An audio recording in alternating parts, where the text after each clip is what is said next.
public hearing will precede the regular meeting of the planning board. We will close the public hearing at the end and open a meeting for. So let's open the public hearing for the planning board for Tuesday, October 29th with a roll call vote. Diab Jarius. Present. Brian Bernalia. Present. Nick Rosettos. Present. And I'm Carrie Layton, and I'm present as well. And absent this evening is John Cortizas. So we are ready to begin. Taylor, do you need me to continue? Nope, I'm all good. Great. Okay, good evening, everyone. Thank you for joining us. If someone on the planning board wouldn't mind taking over control, letting people in. We have four topics on our agenda tonight for our public hearing. Our public hearing will then immediately be followed by a regular planning board meeting. We'll close the public hearing in between. All are welcome to remain. The first on our list tonight are the Ledges Association Citizens Petition for town meeting. We have Mark Vaughn and Rich Bartels. You both have the ability to unmute yourself now if you would like to present, speak, however you would like to present your articles to the planning board tonight. You may do so. Rich, I believe I just gave you the ability to share your screen if that is what you wish to do. Sure. Thanks, Taylor. Janie Weinberg, our president of the Ledges board, is also on tonight, in case she has any other questions that might be asked. Thanks all for your time to take a look at our proposal, and I'm just going to share my screen so that you can see the plan, and as it's posted in the warrant. For those of you who don't know me, I'm Rich Bartels. I live at the Ledges. I've been here since 2012, and just hoping that I can get this up here now. Let's see. Here we go.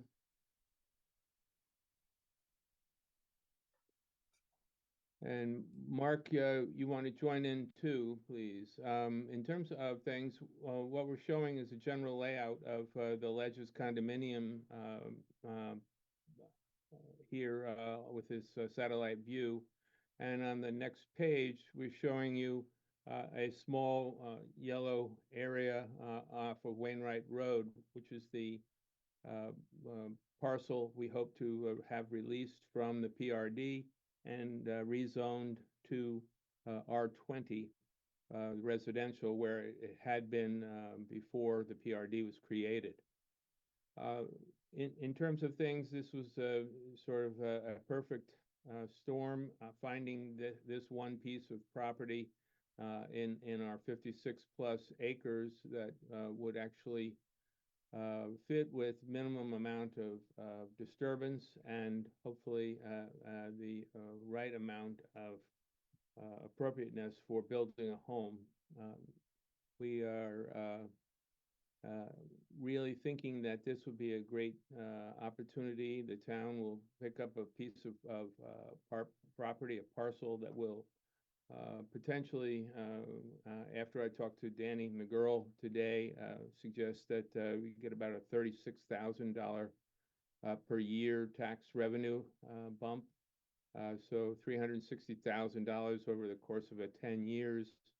And we think that this is a real contribution for a piece of land that is otherwise laying fallow. In terms of the process, we went through very carefully. First of all, looking at all the different opportunities within our 56 plus acres, engaged Mark Vaughn, who is the lawyer on the call, and he was carefully assessing the legal ramifications of removing the piece of property from what is known as the planned residential district and then converting it back into the R20. Mark, do you want to say anything with regard to that? No, I mean, I can just maybe touch upon, so there's two articles that have been submitted. Good evening, Madam Chair, members of the board. For the record, Mark Vaughn.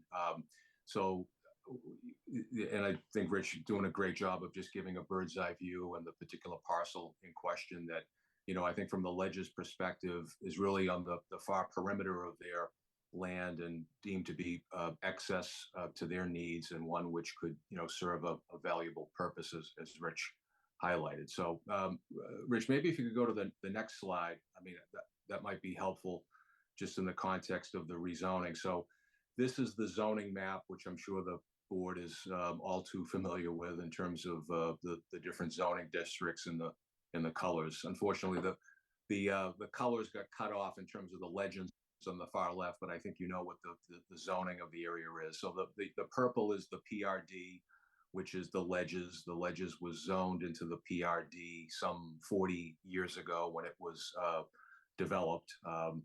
The light beige color is the RDA 20 zoning district, which really comprises the zoning district that surrounds the ledges. So everything in that light yellow color is the RDA 20. So this is meant to show approximately that parcel which they are seeking to rezone from the PRD to the RDA 20. And I think you can see that it would very much be consistent with the lots that are in and around it, including on the same side of Wainwright. There's lots that are zoned RDA 20 and certainly across the street and in the overall area. So the next page, Rich, if not trying to barge in if you wanted to present this, Rich, but I think this is the plan that you had asked a surveyor to put together that shows really the meets and bounds description of this parcel. It's a 20,000 square foot parcel, which would satisfy the minimum frontage and lot area requirements for the RDA zone. It's a perfect rectangular shape. As you can see, that lot one, it has direct frontage and access off of Wainwright, which is where a future home would be located and how it would access. So this would not be part of the ledges development in any shape or manner. It wouldn't be part of they're all accessed from an interior driveway and all of that. So this would be removed from the ledges. You can see that there are some wetland areas that are off locus or off the lot one locus, if you would, that are in that area there, which, Rich, I don't know, maybe you want to explain. I know you chatted with Elaine Vreeland and the Concom chair administrator just about that. And while there's no wetlands that are on our lot that we're looking to rezone, we would have a filing with the commission, just given the proximity to the wetland resource area.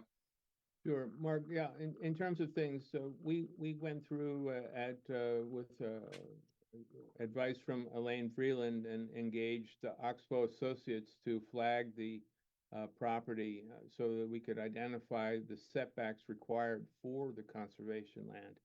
As you can see, the conservation bounds are right there on the edge of the property line, which is not defined by the building lot, which is the dotted lines interior to this square, but actually the setback requirements. It's 35 feet from the road, and it's 20 feet from the conservation area.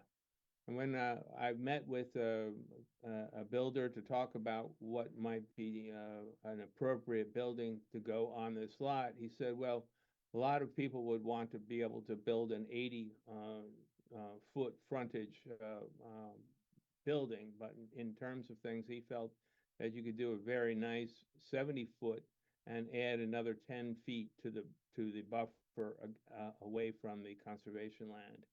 It's also, I don't have the contour map here, but it shows that we could have the lot accessed from this point on the road and be able to then build in here with a minimal disturbance to the property, because there's a significant drop off from the street, actually from about the line where it's 120 feet wide right here, down into the lower area, which is not, it's still upland property, but it is property that won't have to be heavily excavated, and no blasting will be needed to be able to install a proper foundation for a home in this lot. So in terms of things, we think that we've selected the right area, and in fact, it's the only area.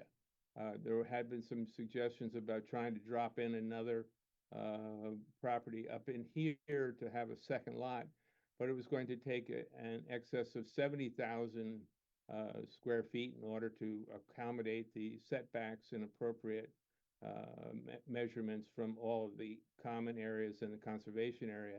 And it just seemed like too much brain damage to try and figure that. So we're one and done here with one lot, and this is the lot that we're proposing to have split away from the PRD. And once that's done, to have it request that it be rezoned to the R20 zoning. So, Rich, maybe if you could go to the next slide. This is the, as I mentioned before, the Ledges project was approved back in 1985, and as part of the special permit decision, there was language in there that indicated that if any portion of the common open space was to be used for anything other than that, what was in there, then it would need to be approved by a majority vote of the Winchester town meeting. So that would be the first article that has been presented to town meeting to get the concurrence of town meeting to allow for this parcel that we're talking about to be released from the common open space. And then the second article, obviously, being the article to rezone the parcel to the RDA. So I think we have one final slide, which just trying to hit some of the highlights here in terms of, the thought process and, why we feel this has benefits to it. But I know Rich touched upon the significant tax revenue. I think we maybe understated it here a little bit based on his, call with the assessor today. But, the property would generate rather significant tax revenue over time, which isn't going to solve the budgetary woes of the town, but certainly is going to be a contribution to it. And Rich, maybe you want to talk a little bit about what this does to benefit the 110 folks that own and live at the Ledges, just in terms of creating a source of critical funding for your needs there. Right. We're facing a community that is, on average, the infrastructure is 37 years old. And it is, in many cases, reached the end of useful life for a lot of the fencing, a lot of the end caps of the buildings, and these things have to be replaced in order for us to keep the structures in good stead.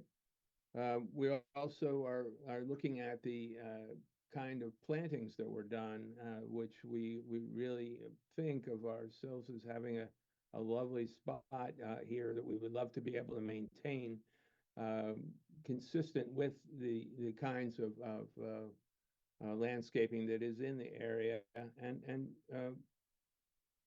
if you come out and look at some of the specimen trees that were planted in the common areas, you can see that the center of a lot of these trees are dying. And the reason is that the center or taproot goes down and hits the ledge. And when it hits the ledge, the center of the tree dies.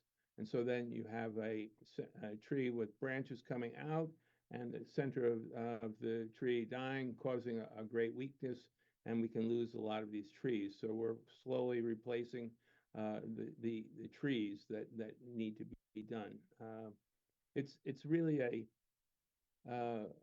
an opportunity to regain our reserve fund, which has been really studied hard and estimated, but no one was able to anticipate the kind of infrastructure repair and replace that needed to be take place. And so it will benefit a lot of people who otherwise would be facing a significant increase in the HOA, and it would be, in some cases, a very difficult addition to the HOA. We're getting a new group of younger families joining us now up here, and I think that that's a really great commentary on the space, because people have recognized that this is not what people thought of as a 55 plus retirement community, but really a nice family community that we can enjoy all together. So then just the last two bullets that we put there, it does allow for a productive use of the property for a single family home, which is consistent with the surrounding zoning of that neighborhood. And then lastly, as we talked about before, just with relationship to the permitting for any home there, it would have to go through a town review and approval process, including a public hearing process with the Conservation Commission, just given the proximity to adjacent wetlands. So, Rich, I think that was it as far as the presentation, but I know that sounds like this will be on for the town meeting for next Thursday based upon the order of articles, and certainly would appreciate the board's support as part of that. Thank you so much for the presentation. Are there questions from board members that we want to take now? I have several questions that could be now or later, depending on what you want, Carrie. We won't have you for the planning board meeting, right? This is the best time to ask you questions? Yes. Yep. Okay, great. Go ahead, Brian. Okay, thank you. Thank you for your presentation tonight. I have several questions. I would like to start with the first one. The first article is a majority vote, and the second article is a 2/3 vote. What would happen? How would you move forward if the first article passes and the second article fails? And what would be the impact? This is my first question, so I'll ask that first. If the first article were to pass, then it really doesn't allow us to do anything without passage of the second article, because the property would still be in the PRD zone and we wouldn't be able to utilize it without getting any approval to utilize the land. We would need both in order for this to be able to move forward. Okay, that's helpful. A PRD by definition is a minimum of 2 acres per 1 acre for every 2 units, excuse me, and so we don't even have an acre with a 20,000 square foot lot that is associated with this. Okay, that's what I thought. I just want to know what what your plans would be. Excuse me. My second question is, I'm thinking about how this benefits the members of the ledges, but also how it benefits the town. Certainly there's the tax revenue. Have you discussed, are you open to the idea of somehow including affordable housing on this lot, or are you committed to a single family lot on this site? In terms of things, don't know whether or not a affordable housing structure could be put there. That would be something that I think a builder would have to bring to the planning board, bring to the town to be thought of. Right now, what we're looking at is just getting it structured or restructured to rezoned to a R20, and I don't know whether that, I don't know enough about the zoning to know whether or not multiple housing could be built on an R20 lot. Okay. The Um, affordable housing piece, I think you would actually deed restrict, I think you would deed restrict the parcel to be dedicated to affordable housing. And that I think would then live with the deed. So I think that could be your decision. I'm just letting you know. I don't know if it's a decision you'll make, but I think you would deed restrict it. So that would be your choice before the sale. Okay, thank you.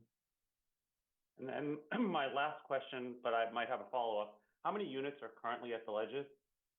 110 units and Okay. on 56 plus acres. So we have more than adequate acreage in order to release this one parcel of 20,000 square feet from the property and still be meeting the density restrictions and requirements of PRD. Okay, so my follow-up would be reviewing the original ZBA decision from 1985.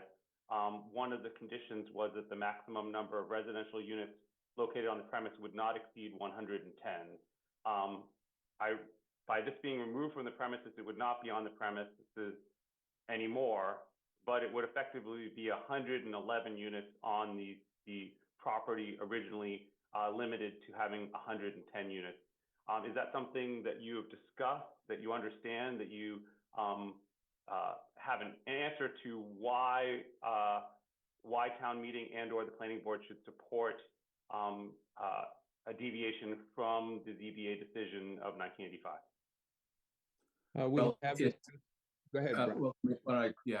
So that has come up. I have actually communicated with town council about that and the interpretation of it. So I think it is a somewhat of an intellectual exercise as to whether it is that. I mean, technically, we're not adding another unit to the ledges, so this is not going to be the 111th unit of the ledges. It's not part of the overall development in terms of the interior drives. It's not going to be part of the association or anything like that. It's basically, snipping that piece of land off for it to be built out as a single family home, totally divorced from the ledges. So I think that it could be that we do need to go to the ZBA after town meeting to have that amended. I think town council, I'm not sure if Jay's on, I can't really tell, I'm sorry, but that could be something that we may need to do if that's the collective opinion of the town in terms of buttoning that up. But this process needs to happen initially because there would not be.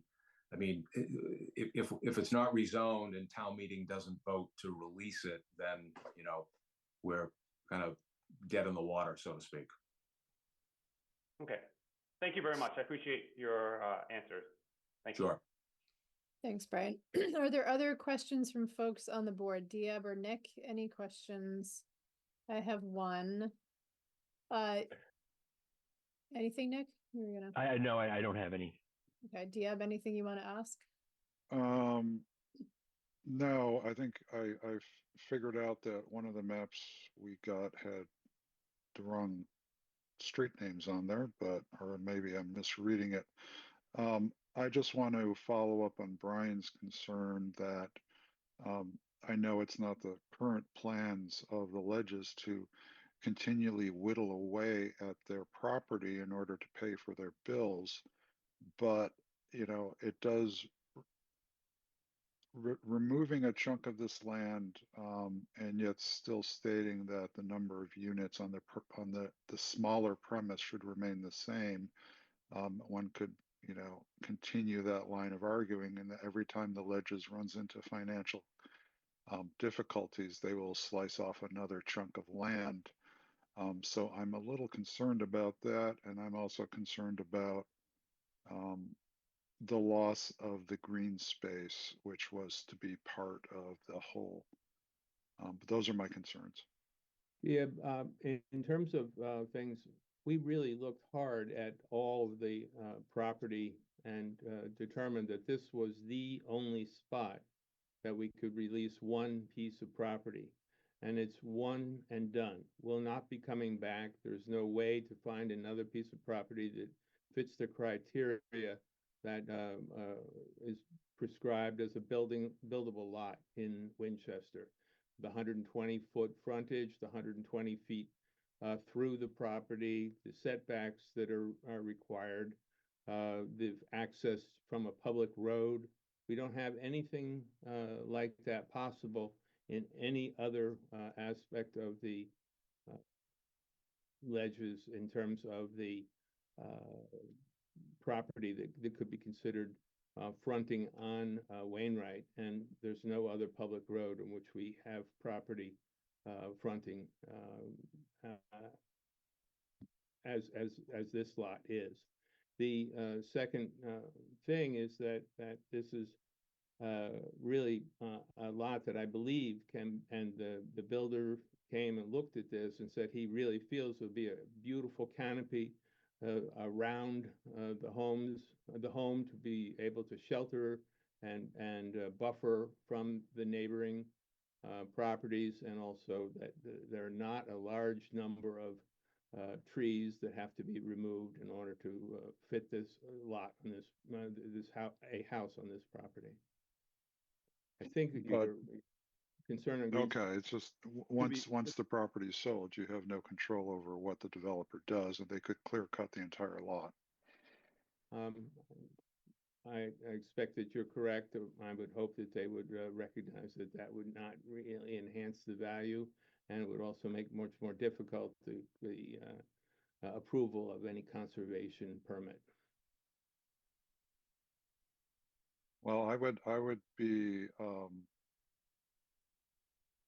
much more in favor of this if some constraints were made on the person developing the land to ensure that the minimum number of trees were removed. Of course, you cannot prevent the homeowner thereafter from removing more trees unless there's a Concom overlay. But anyway, thank you very much. I do have a follow-up tangential to Dieb's question. So I came to the planning board from the Conservation Commission, and I know the Ledges as very good neighbors to Sucker Brook. And I believe that there is an outstanding promise that has not been executed for a conservation restriction of some of that land. Can you update me on the status of that? Because I think it would reassure everyone that your commitment to the open space is intact. And my understanding is that your open space for the PRD is met even with the loss of this parcel. Can you confirm that? I can confirm that. And Yeah, in terms of things, do you have something, Mark? No, I was going to let you handle the first part of that, but I can confirm that the taking this parcel away still allows for the open space numbers to be satisfied. Within the Ledges, not including land in Sucker Brook. That's correct. Okay. I live at unit number 99, Carrie, which is backing right up to the Sucker Brook Reservation. And if you look at the back of my property, the back corner extends of the Ledges property extends about 170 feet right into the middle of the Sucker Brook pond, which is a collection point for the water that then heads downhill and into Horn Pond.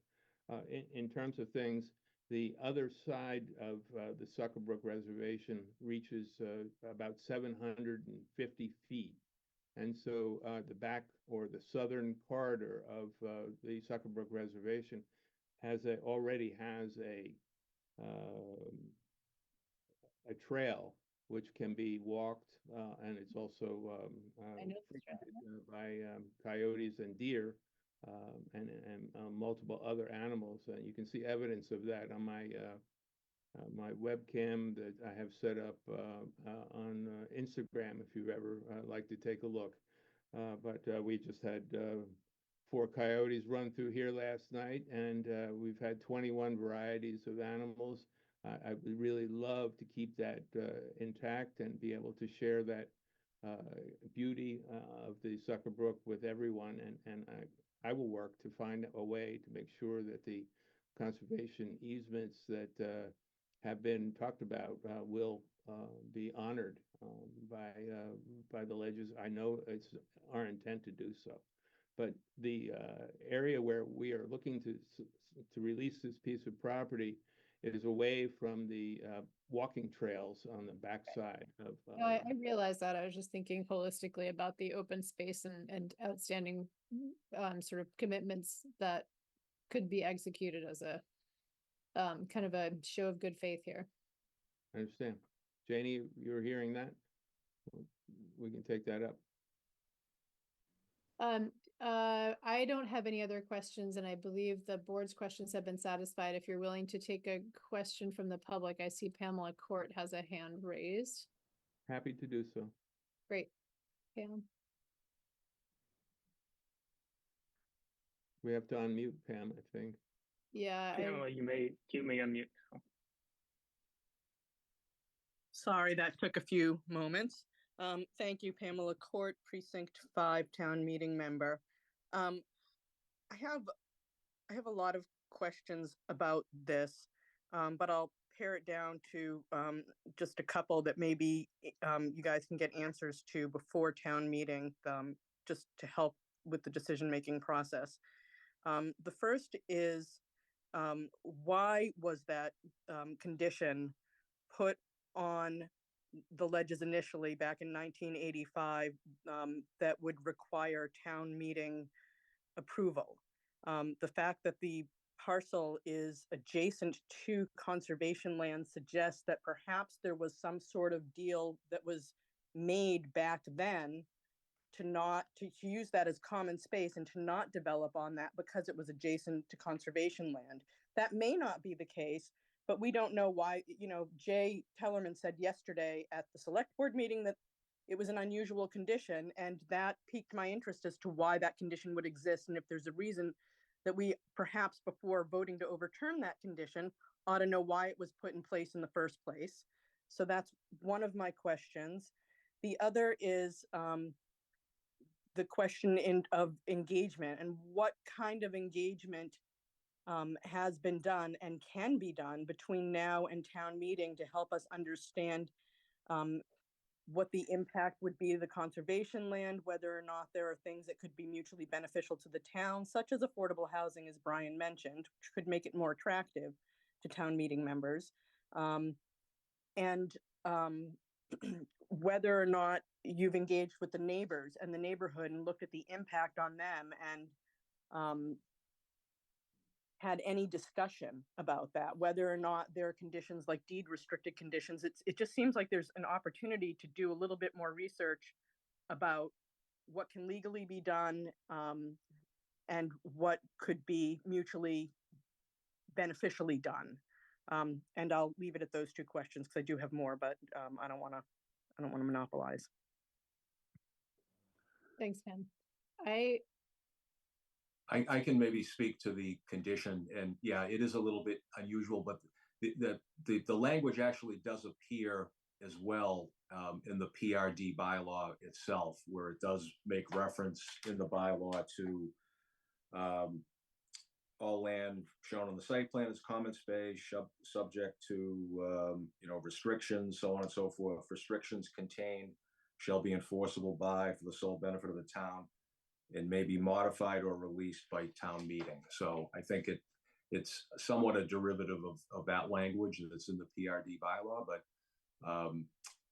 through you, Madam Chair, to the Pamela Court, this parcel doesn't have any relationship to the Suckers Brook or those conservation trails. So I don't think that this particular parcel of land was envisioned to be something that was part of that conservation land requirement, because it's actually on the complete other side of the property.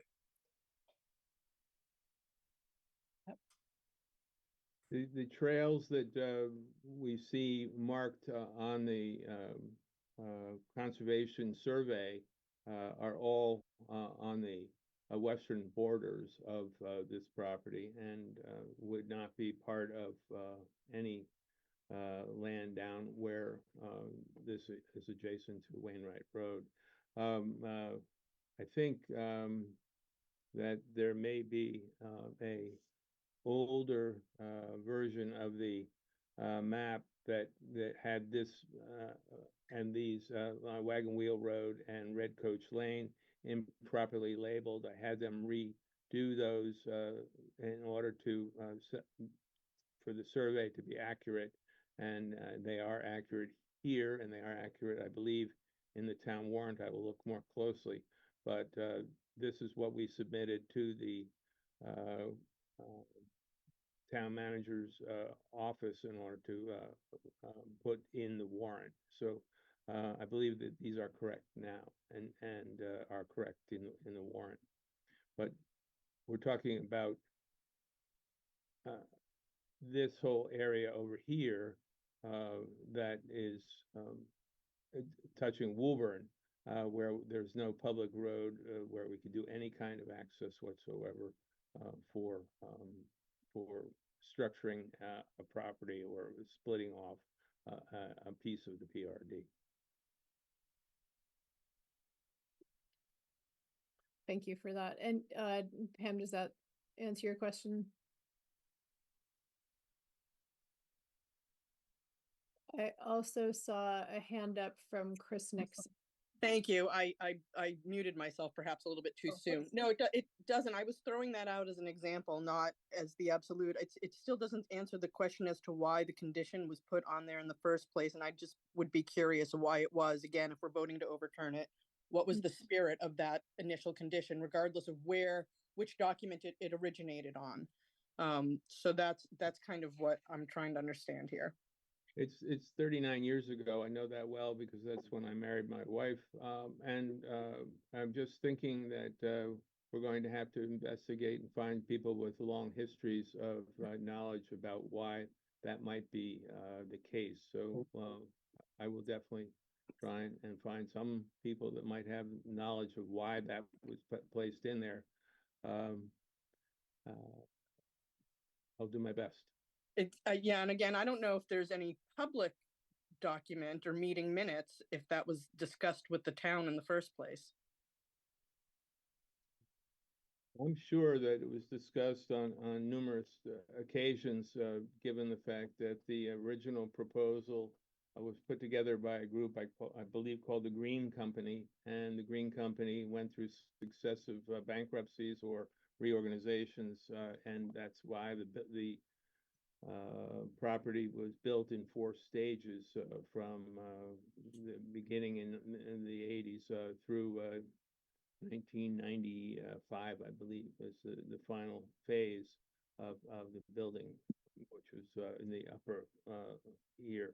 But in every case, I'm pretty sure they revisited those documents, and so perhaps I can find somebody who was part of the last round of development that had some knowledge as to this. Thank you. Okay, thank you. We are wildly over time here. Chris Nixon has had his hand up for a while. Chris, I will encourage you to be as succinct as possible, but we invite your questions or comments. Sure. So I have 2. Thank you, Carrie. One you may be able to answer as a former Concom member. I may have misheard Mark and his remarks. Obviously, Concom has standing for actual development or building proposals. I may have misheard Mark. I just wanted some clarification. Does Concom have standing in the actual process of rezoning? If they do, have they opined on this? Whether they have a formal role or not. So that's just my process question. And then I have a second question, Carrie. I see you shaking your head no. They're not part of zoning. I don't think that would be it at all. They would possibly have the chance to weigh in on the tree question during the development phase, but not the zoning. Great. Okay. I appreciate that. And then my second question is, obviously the abutter, whoever owns the property at 33 Wainwright Road would be really affected by this proposal. I'm hoping you've spoken to them. Has the abutter here at 33, have they communicated support for this, concern for this? Have they communicated to the planning board, Carrie, or I don't know, to the extent you know, if there's any sentiment that's coming towards town meeting? I'd just be curious to know what the abutter thinks about the project, but perhaps you've already reached out to them. Correct me if I'm wrong, but I don't believe we have any letters on record from abutters. Do we? Taylor, do you know of any? I've received comments from neighbors, but no formal letters. Were they generally Questions, sorry, not comments, questions. questions? Okay. And was there active outreach to the applicants? Was there active outreach to abutters to get feedback? I have to say I was remiss in doing so, Carrie, in terms of things. I did speak with the woman directly across the street from the lot, and she appreciated the work that the Ledges has been doing over the years to keep the grass mowed along Wainwright, and also to make sure that there's no trash buildup. But she herself has been cutting back property, the shrubs and all to keep the um, property well back from the street. And she did point out several dead trees that she hoped would be removed as part of the process of developing the lot in order to avoid having them fall across the road and potentially hitting her home. The properties on the exact opposite side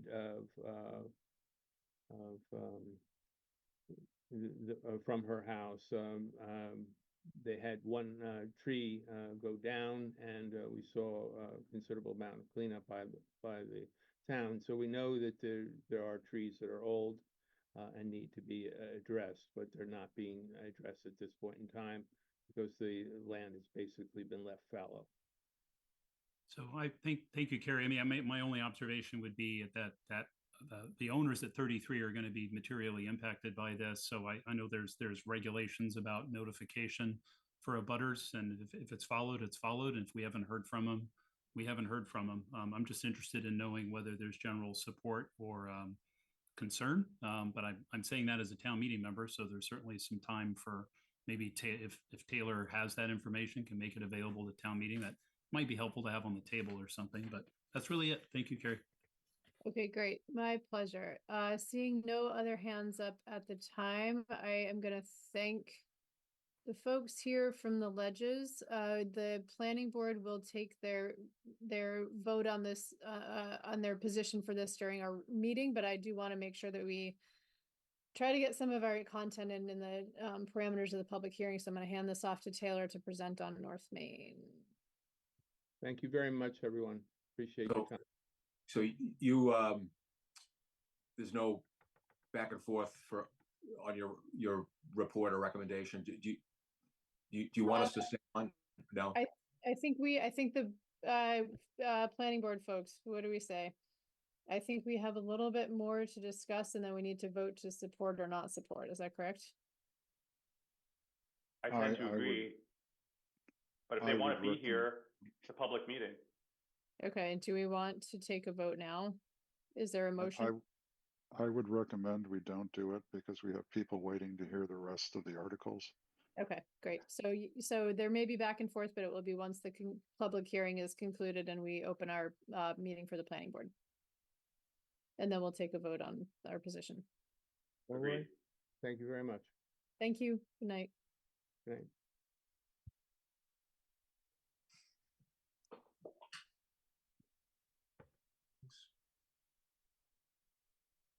All right, thank you, everyone. Thank you. The Ledges, Carrie, next on the list is actually ADUs. Okay, back to me then. Give me 1 second. I think I'm able to screen share. I'm gonna get organized right here. And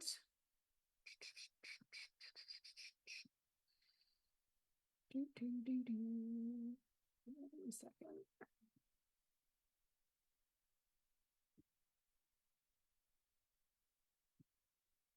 Okay, so we will be bringing an article to town meeting that is regarding accessory dwelling units. Let me switch this to a slideshow.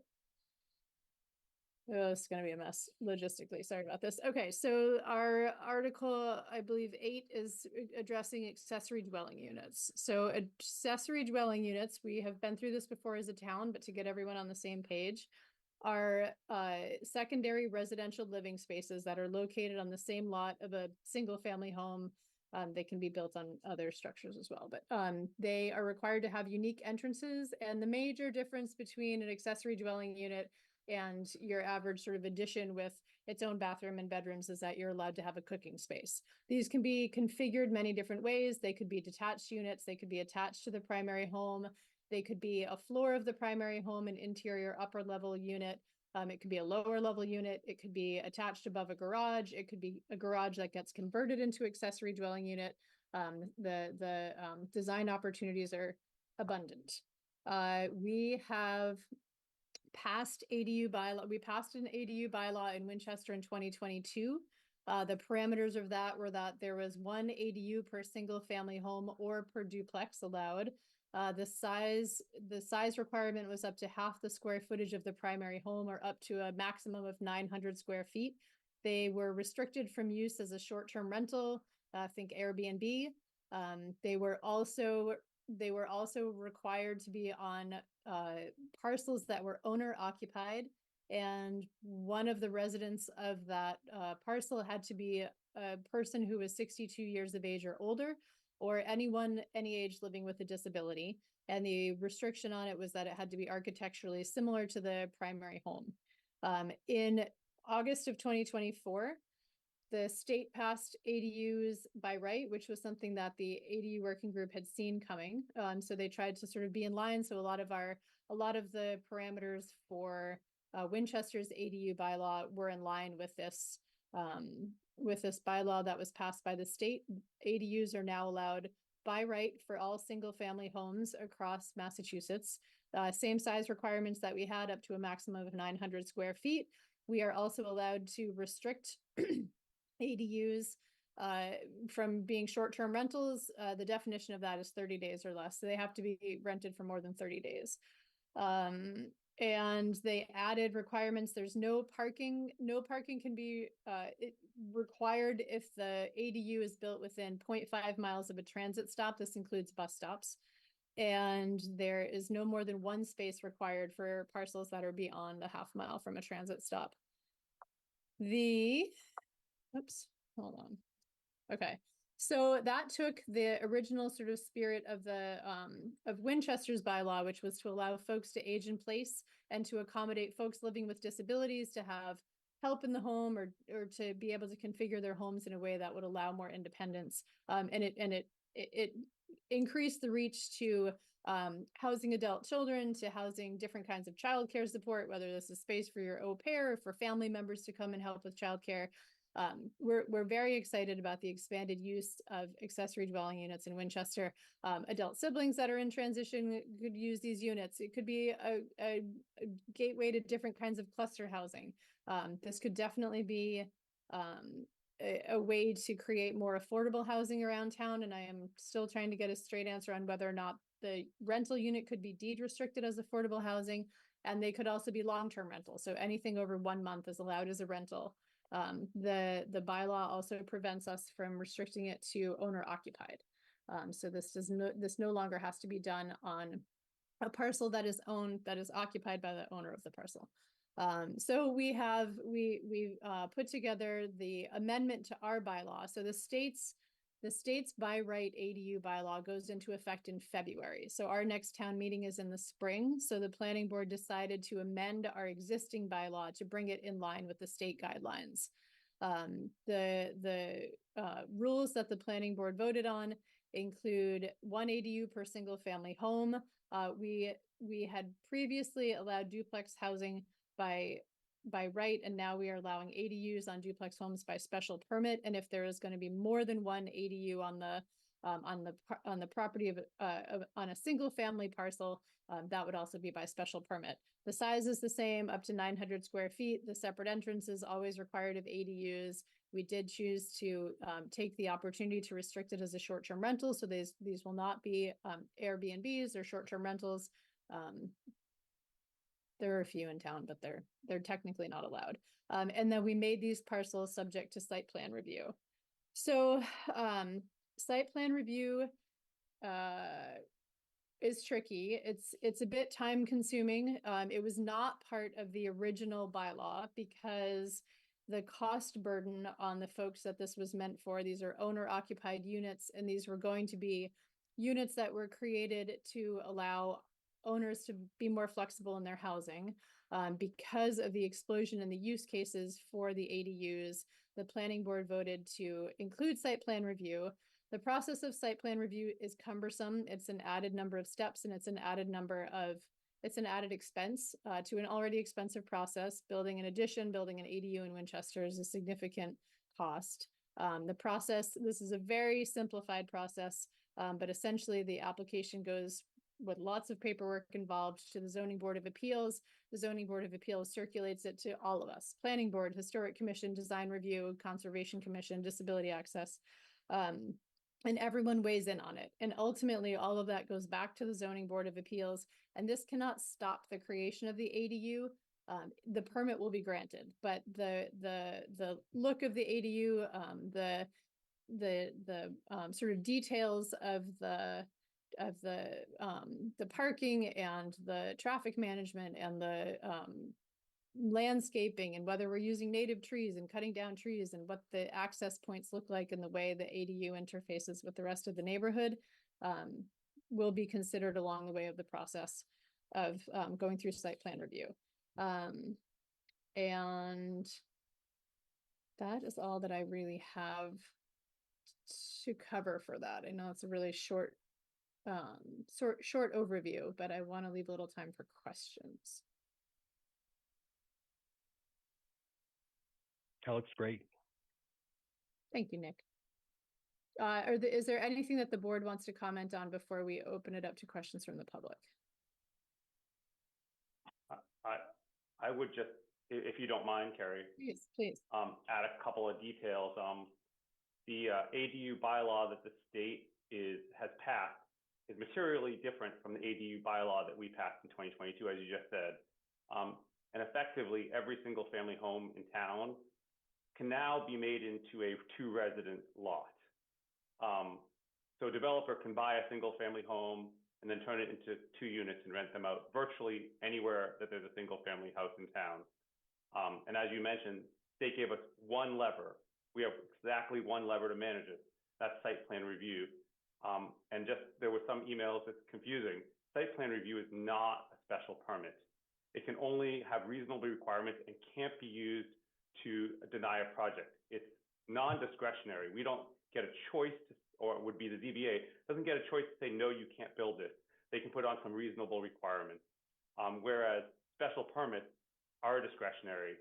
The ZBA or whoever is the special permit granting authority, which would be the ZBA in almost all cases, can decide whether they want to grant it or not. So it's, I think it's important to talk about the difference between a site plan review and a special permit. They are very different animals. Site plan review is non-discretionary. Special permits are discretionary by the special permit granting authority. Given the state's requirements, I feel like this is just the right path to move forward the massive expansion of the ADU bylaw by the state, which is why we're putting this forward. So I apologize if I repeated what you said. I just wanted to get on record of how I feel about this. Thank you. Okay, great. Thank you. Brian, anyone else on the board want to speak? Deb, your hand is up. Yeah, I just want to recommend that the board not use this moment to ask people to vote for this. In the sense, this is a hearing so that our town residents can ask of us their questions. As this board knows, I have very different opinions on this article, but I'm going to leave that till town meeting. So I would like us to just leave lots of time for the residents to ask their questions. Thank you. Thanks, Deb. Anything from Nick, or can I open it up? I see Chris Nixon with a hand up. Yeah, no, go ahead and open it. Great, thanks. Okay, Chris, go ahead. Hi again. So I appreciate what Brian just said about making that distinction in the process. As I was watching the presentation at the select board table last night, and I was thinking about the distinction between existing structures, whether conforming or non-conforming, versus proposals for new builds.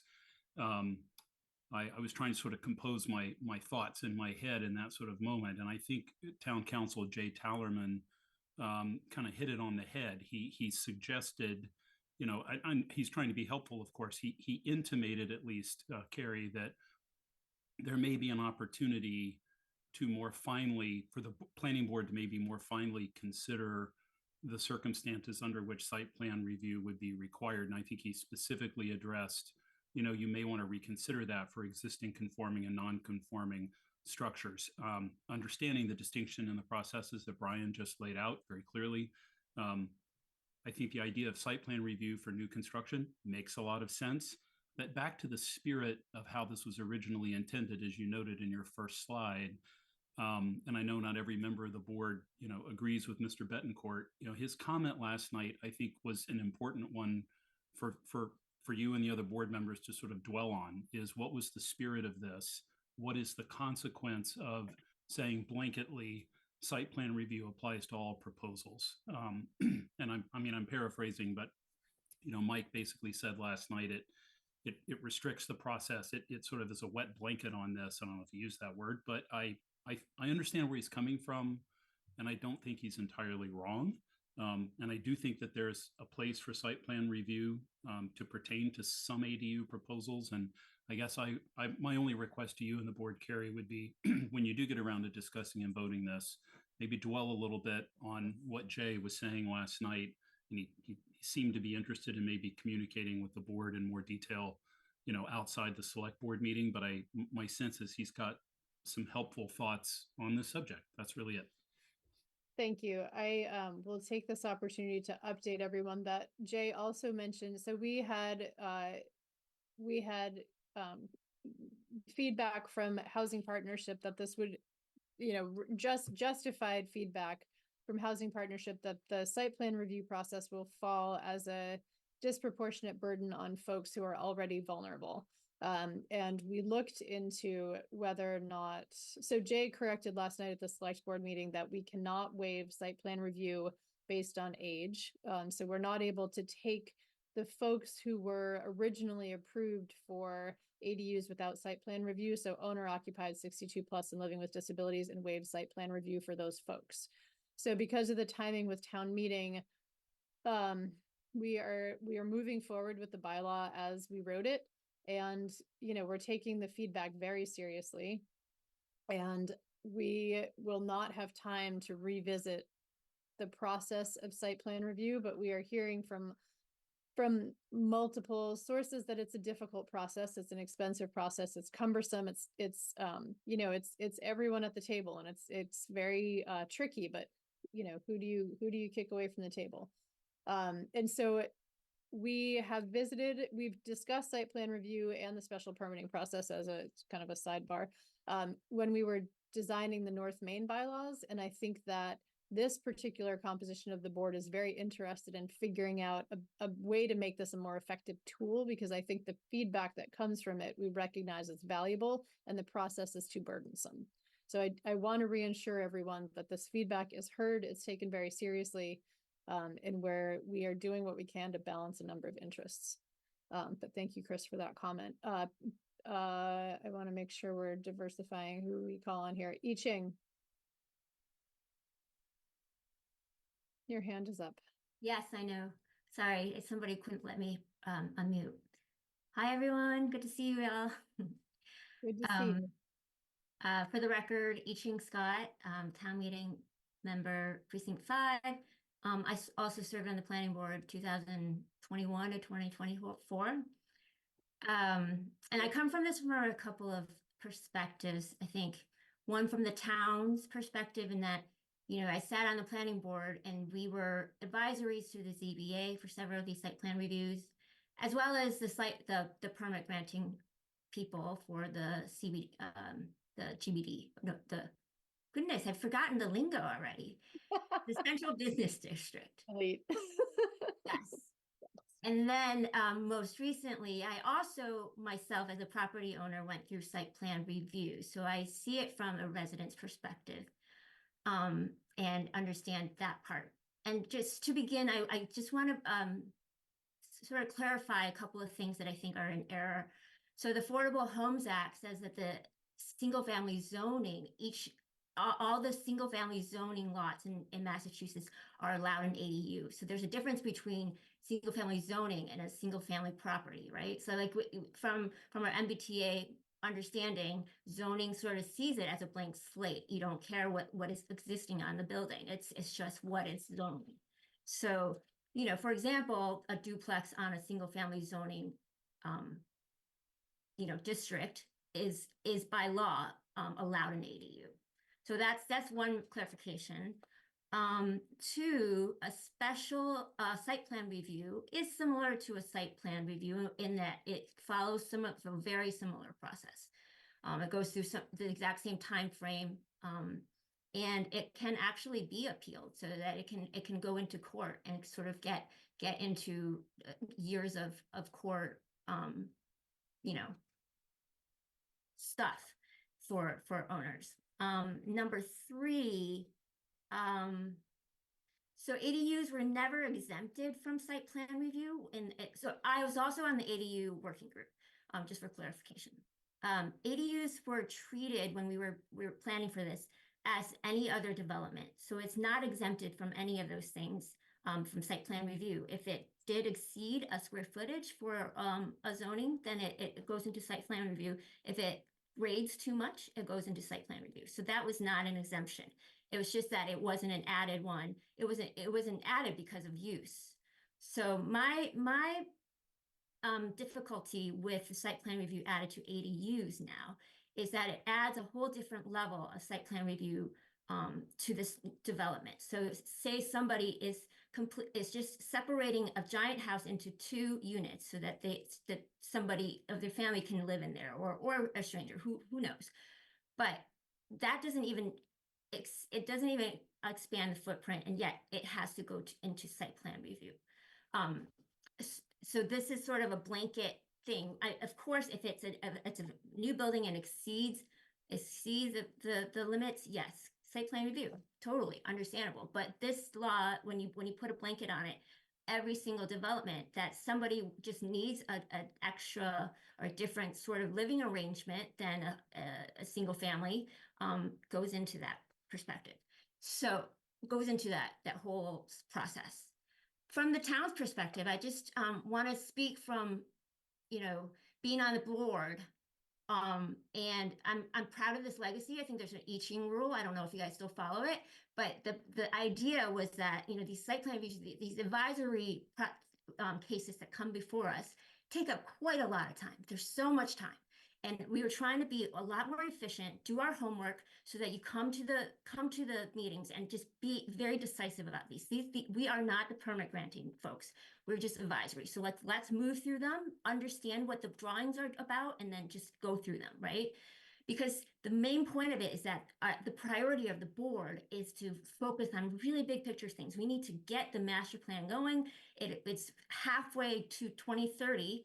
And, you know, there's so many things that we need to just knock out. You know, the Main Street, the light industrial, those things just keep getting pushed back. And I am so frustrated by that fact, because the planning board is the only volunteer board that is in charge of those things. And this affects, you know, town finances. This affects how people's, you know, quality of life.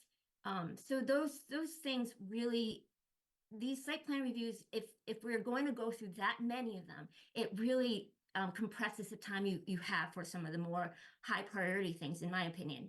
And you know, for the town too, it goes through a ton of town staff. It goes through building department, you know, planning, conservation. All of those departments have to have way more paperwork, and knowing how restricted and overworked a lot of these folks are, it's just added paperwork. I think from a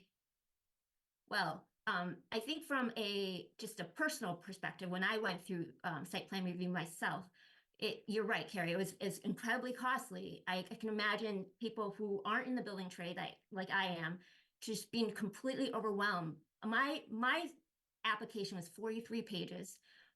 You need a landscape plan, you need a site plan, which needs surveyors of thousands of dollars. Even if you're not building on your lot, that's thousands of dollars on top of it.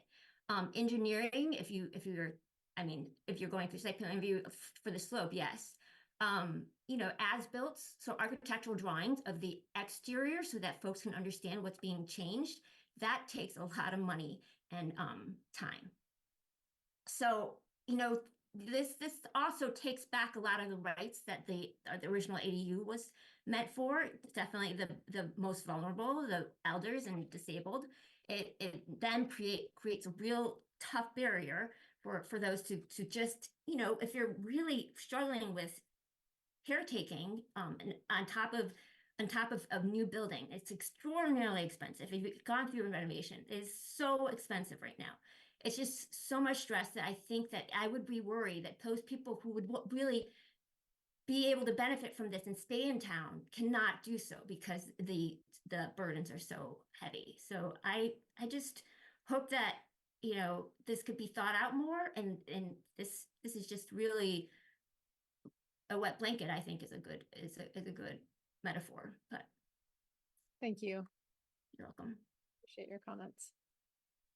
Bill McPadden, you've had your hand up for 2 consecutive, and we missed you on the ledges, so I'm calling on you now. Okay, can you hear me? Yes. Okay, thank you very much, Madam Chair, and to the Planning Board. Thanks for hosting this session. Just two simple things. So the first comment is I think this is a great additional step in a proper direction. I think it makes perfect sense. But I was there in 2022 town meeting, and maybe to cut off some of the extraneous conversations that can occur, there was a lot of discussion about this is great. How are you going to, or how is the Board of Assessors going to value these? How are things going to be taxed? Because this is a little bit more of a burden on the infrastructure, town services, schools, etc. So I guess I'm just making this as a general comment that when somebody steps up at the mic at town meeting, that somebody prepared to answer that conversation. Can you clarify, do you mean how will the property value adjust, or how will the town adjust to the increase in population? Yeah, and traffic burden? exactly. Was how is the Board of Assessors going to approach this, and what was their valuation, thoughts, and process? Is this make a property more valuable? How's it going to be taxed? And it's a conversation that could push things off the rails pretty quickly. Right. Okay. We can solicit feedback from them. The board's internal. Well, I don't think I'll opine on the comment Yeah, of the. that's just a Thank- comment. I'm not looking for an answer. So, Okay. and secondly, is this just a simple majority vote? Yes. Great. Thank you.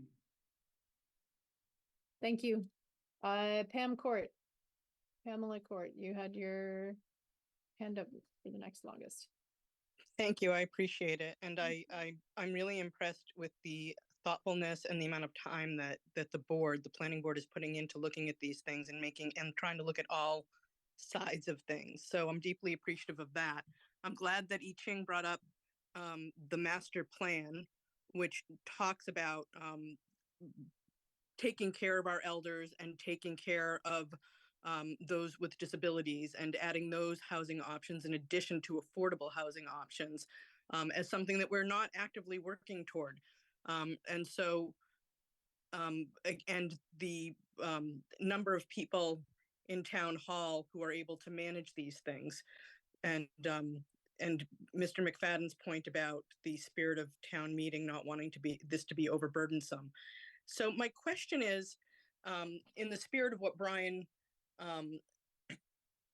had said earlier about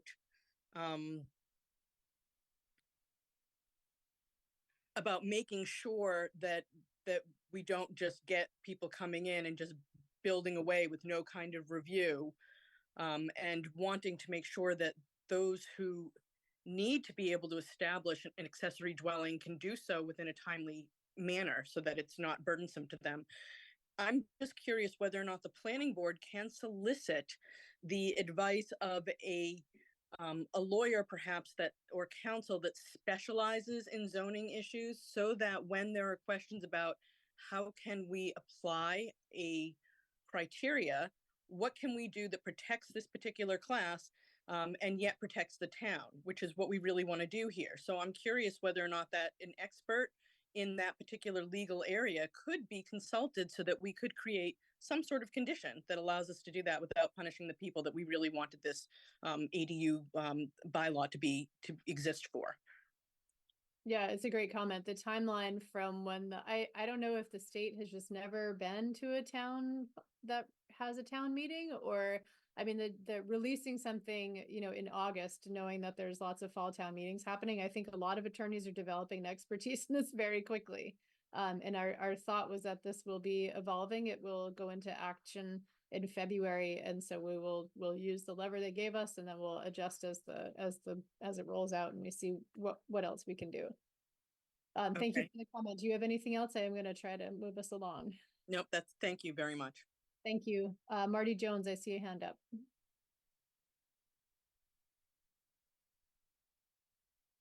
Thank you.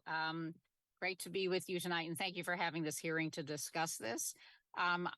I am the chair of the Affordable Housing Trust, and we did send a memo to the planning board earlier expressing our concerns about the addition of site plan review to the ADU bylaw. And I think, just to summarize for everybody else, our feeling was that it added a lot of administrative burden for people trying to provide a diversity of housing types, which is what we really need in Winchester. You know, certainly the Affordable Housing Trust cares about affordable housing, but we also care about having a range of housing for a lot of people who are trying to downsize, for people with disabilities, and ADUs are a great housing type that can provide that diversity of housing for our community. So we're certainly supportive of providing effective and efficient mechanism for letting owners who want to add ADUs to their properties be able to do that. And we'd encourage the planning board to have as streamlined as process as possible so that we can actually get some units built and provide additional housing for people in town. So thank you, and I'll sign off. Thank you so much. Appreciate it, Marty.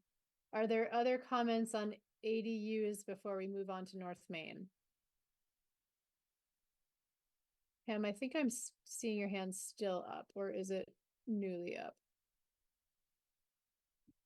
My apologies, it shouldn't have stayed up, and I'm not going to have questions on North Main, but I'm super impressed with the amount of work and thought that went into that. So thank you to the current board members and the previous board members. Appreciate it. Thank you. Okay, I'm handing the mic over to Taylor Herman, our town planner, who will present on the rezoning of Main. Thank you, everyone, for sticking with us. We've done this is, you know, we've been working on North Main Street for a very long time. So I know many people are familiar with it. I'm going to really try to give as much of an overview that hopefully benefits the people who've seen this now for the upteenth time, and those who are seeing it for the first time. So the North Main really goes back to, I mean, we actually have studies that go back to 2013 as our first transportation study that we did on North Main Street. But this incarnation really started with the Master Plan 2030. And one of our first strategies, one of our first call outs of the Master Plan, A1.2.1, was to create an area plan for the North Main Street corridor, which envisioned the public realm improvements, identify development opportunities, and create zoning amendments with design guidelines to help shape future development.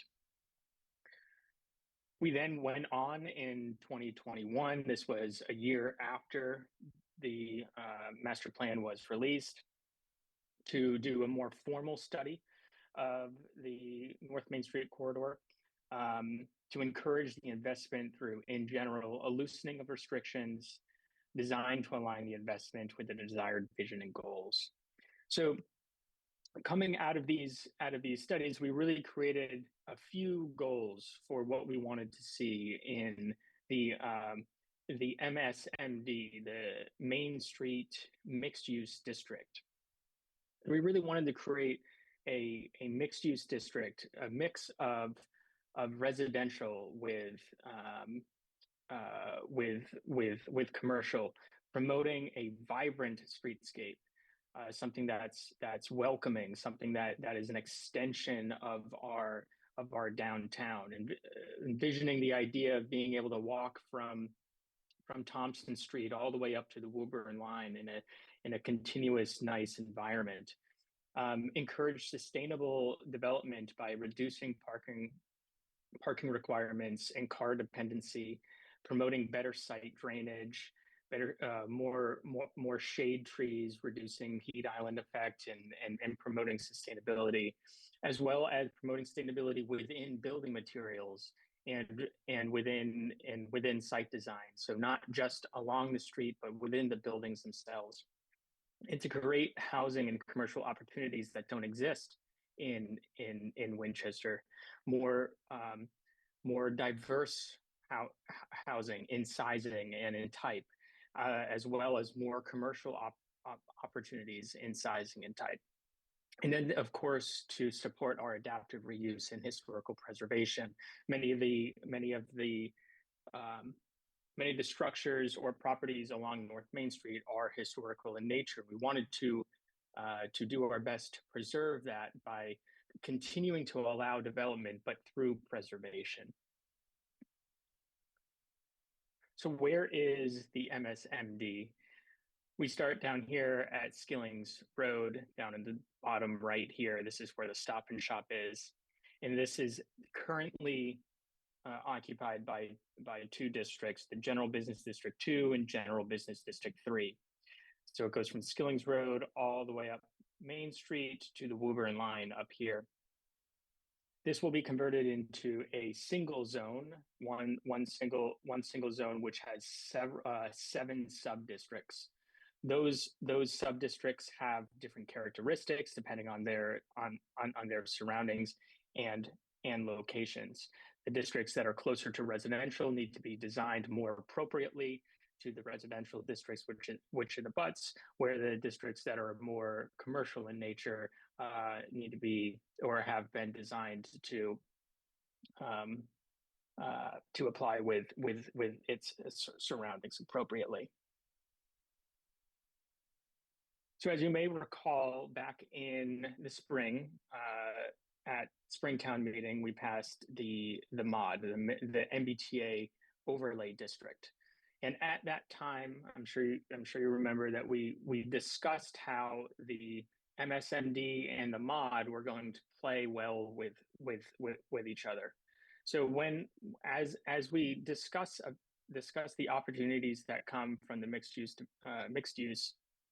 district, from this new mixed use district, I want you to keep in mind that on the map on the left is what the MBTA overlay district is. You have the blue mod 1 is downtown, and mod 3, the purple, is the existing GBD2, which will be subzones East 1, West 1, and West 2 in this new mixed use district. The reason it's important to understand how this district, this underlying and overlaid zoning works, is because the MBTA overlay district allows by right housing. It does have a separate set of criteria because we had to fit with very strict criteria that the state allowed us to fit in with. The dimensional guidelines are going to be different, but we're trying to make the design of both as close as we possibly can. So it's good to remember that the MBTA does overlay over this district.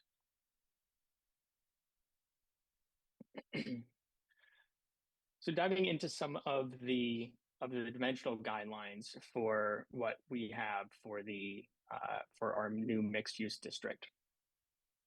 Something that we want to point out is we were looking for a way to make this district a gateway to to Winchester. So envision yourself driving into town from the Woburn line. You have lower buildings of 3 stories, and as you move up through the district, you get the buildings. We allow more and more density to a maximum of 4.5 as we get closer to the Stop and Shop. There are parking requirements have been reduced, and it's important to recognize that for larger buildings, buildings of 4 stories or more, they must be set back further than other buildings are. So it is important to know that yes, there will be allowed more density will be allowed, but as the buildings get more dense, they have to be set back further from the road. Creating actually I have a slide that will show you what that looks like. Here's an example of setting that building back, or how these larger buildings will need to be set back from the road, and how other design guidelines go into creating a different type of environment than what we have today. What we see here is parking in the rear. We see larger setbacks, more sidewalk, 12-foot sidewalks, more street trees, more landscaping, more buffering. The goal is to create this feeling of a continuous, well-designed, and comfortable corridor. Some things that we currently see today are narrow and generally inaccessible sidewalks, a lack of street trees and landscaping bufferings, which just separates, which doesn't do a good job at separating road from pedestrians and buildings, and a current prioritization over automobiles with many curb cuts and parking in front of buildings. What's being proposed are wider 12-foot sidewalks, setbacks for larger buildings, which can be used for landscape or hardscaping that can be used for public use or public art with street furniture or outdoor dining, parking in the rear, and required street trees to reduce noise and air pollution, as well as heat island effect. So what comes out of this is what you can see today is an example of the Main Street corridor, and what we're trying to get to with design and dimensional guidelines.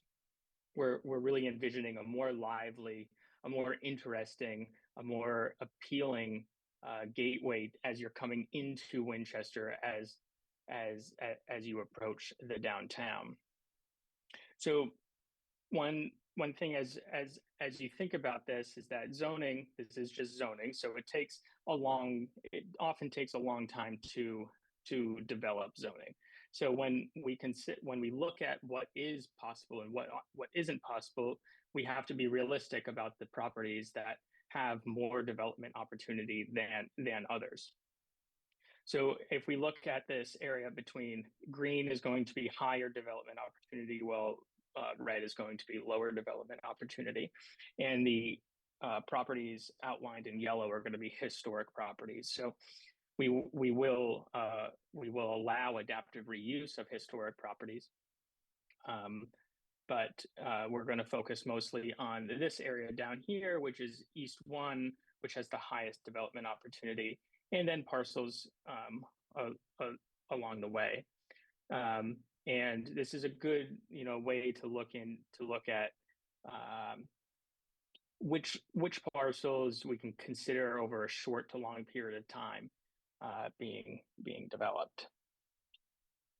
So with that, I'll open up to questions. Feel free to ask questions or state any comments that you may have. Or actually, I'll open up to the board first. Well done, Taylor. Thank you. Second that. Well done. Agreed. Same here.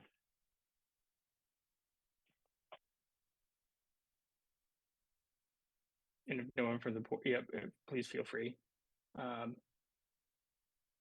And you may unmute. Go ahead. Hi, this is Ann Sarah. I sent a series of comments to the board. Some of my comments concern, it was interesting hearing you talk about this tonight, Brian, because it seems like you are indeed, like you do want to encourage demolition and reconstruction on a lot of these properties. And I wondered when I was reading through some of the setback requirements and some of the dimensional requirements, I realized that this is really pushing people to not reuse their property, but to demolish and rebuild. And it also seems like once you move to mixed use, you really would never move back on that property to any other kind of use. So both of those things are okay. It's just I want to make sure that everybody is aware that that seems to be happening. It really does seem to be happening, and it seemed in your introduction to this article, it seemed like that was true too. So I wonder if the people on the planning board understand that. Then, of course, I have a whole series of comments regarding the necessity, having a 12-foot sidewalk means that we will be entrusting individual developers to develop public land in front of their buildings. I think that that is problematic legally. I think that in order to allow that to happen, the planning board would need to establish regulations, and I think you are going to establish regulations. I wish that they were established now. I wonder if you can ensure that they will be established by the time this bylaw goes into effect. But you will be establishing sort of rules and regulations for the development and the MSMD. You've got to have an entire chapter about just developing inside on this public land. And I hope that you don't forget that. Otherwise, you would need to, basically, I think that this is, if it's public land and the town wants a 12-foot sidewalk, maybe the town should build the 12-foot sidewalk. And that should be the end of that. If that would avoid all of the problems that, comprise a lot of my emails. But fundamentally, if you are going to make this sidewalk, it has to be ADA compliant, it has to be beautiful, and it has to be permeable, a certain permeability, I'm going to say minimum 50%. And also, when there's these engineering reviews, for stormwater management, that stormwater report must extend to the limit of work and no more. So I would ask at least that they happen. All of that I just asked does not have to require anything that would be amended in this article. But one thing that would need to be amended is the map, because the map attempts to put things in Woburn into the MSMD. So the map absolutely must be changed. But I think that you might be able to do that by town meeting and just give a handout. So when you change that map, please be aware that our GIS system is flawed, and this is something that needs to be fixed. So hopefully you'll go through that email and see that the what is in our GIS system and replicated in your map is not the correct border for Winchester. That needs to be corrected, and your map needs to be redone. Even if that border wasn't corrected, the map incorrectly goes over the border into Woburn, even goes over the incorrect border. So the map must be corrected. And then I really do hope if somebody wants to go over my emails, which I don't think are very long, but if somebody, I mean, believe me, I can write a lot more than I did, but if they do have very specific things in them that could be changed to, and not necessarily even in the bylaw, in your rules and regulations, that would help, uh, you know, help my concerns about the article. So I guess that's all. Thanks. Thank you. Thank you, Anne. I will just mention that 46% of all parcels are considered historical, and they are protected to the greatest extent that we possibly can, that our existing bylaws do. And I hear you about the GIS. It is an ongoing battle, and I appreciate you pointing that out. We'll make sure to do as much as we can to get that addressed. Chris, you may unmute. Hi, thanks, guys. Thanks, Taylor. Again, what a great presentation. I've been kind of following developments on North Main since I think 2015, and it's always exciting to see real progress and all the thoughtfulness that goes into it. So nice job, great job, really. I had one comment that I did send to the board through the general email earlier today that I had intended to speak on. So punching my card 3 times here tonight, Carrie. But can I ask Taylor, if you don't mind, can you go to your slide 11? It was that next to last slide. That large area in red, which is 955 Main Street, there's that sliver in green that's shown behind. And I think it was, there are others on the call will remember if I don't, I think it was a year ago, I think it was last fall town meeting, we approved a long-term lease of that property to the Business Condo Association at 955. And there were a lot of questions from town meeting members about what else can we do with the property, given the topography and the restrictions. It was represented that that is a parking lot and that is likely all it will ever be. So just because I know your diagram here suggests the land value is higher and it therefore it's more likely to change. I'm not sure that's going to change beyond a parking lot. So I just wanted to point that out to you. It drew a lot of interest and conversation at the floor of town meeting, and I can't remember how long that lease is, but I'm sure others on the call will remember that. The point that I did want to make has to do with parking. And Carrie mentioned this briefly in her remarks to the select board last night. And I think it's on our page 12 in the motion book. There are several provisions that apply to parking standards. And so what I wanted to share is I, at the top of 12, states electric vehicles, at least 20% of all parking spaces, including existing spaces, must be pre-wired for EV charging stations, with an additional 20% equipped with active EV charging stations. This language, I would suggest to the board, is difficult.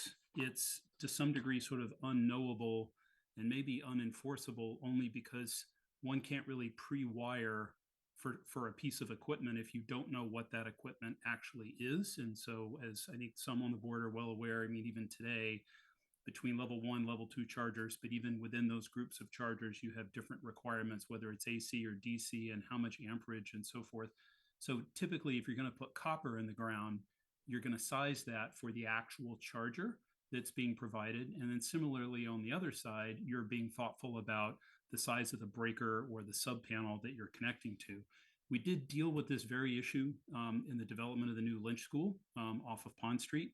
At the new Lynch, we are going to be providing EV spaces, but we also were deliberate, we being EFPBC, we wanted to provide for future EV as well. So we're making a distinction between EV charging spaces and EV ready spaces, meaning so in the future they could be converted. And we're accommodating that with some in-ground conduit so that when that time comes, we don't have to rip up the site. There's a conduit there to pull whatever cable is necessary to accommodate whatever charging equipment is selected. And so I have made a suggestion by email to the board, whether they wish to act on it or if they would welcome a friendly motion to amend. I would just suggest that first line be changed to at least 20% of all parking spaces must be EV ready with below ground conduit for future electric vehicle EV charging stations, with an additional 20% equipped with active charging stations. So that was really my only comment on this. I think that would certainly be helpful for development. It provides more flexibility, certainly lowers the cost, because I'm not really sure what anybody's going to put in there. They could certainly go through the expense of putting some copper in the ground, but then it's not the copper you need given whatever decisions are made in the future. So anyway, I just wanted to relay how we're sort of doing it at Lynch, and I know other developments are doing it in similar ways with that kind of language, and would just welcome maybe the board to consider that. Thanks.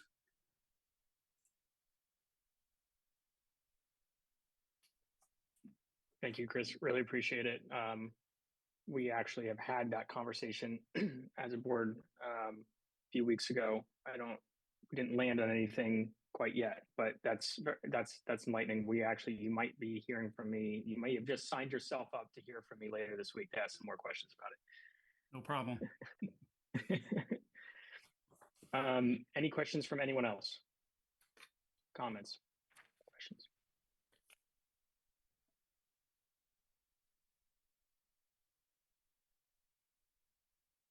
No one should take silence in response to an email as a sign that we are not reading them. We just haven't had time to sit down and compose a response. So Anne, you are heard. Chris, you are heard, and we are working on it. I think that was a good point, Chris, with regard to the conduits, as opposed to trying to look at a crystal ball and see what's actually going to be needed in the future.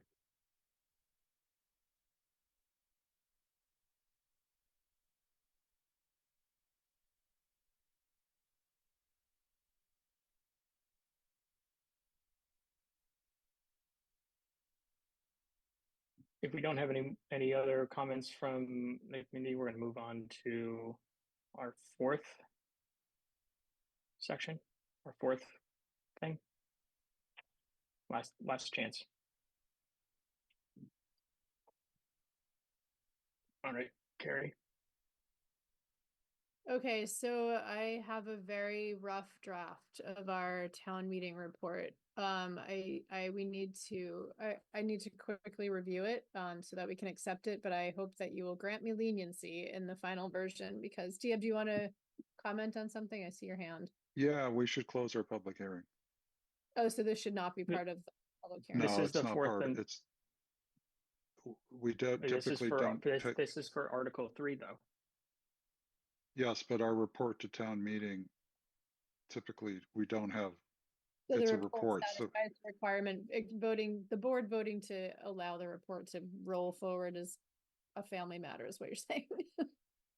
yeah, we typically don't have public hearing on a report.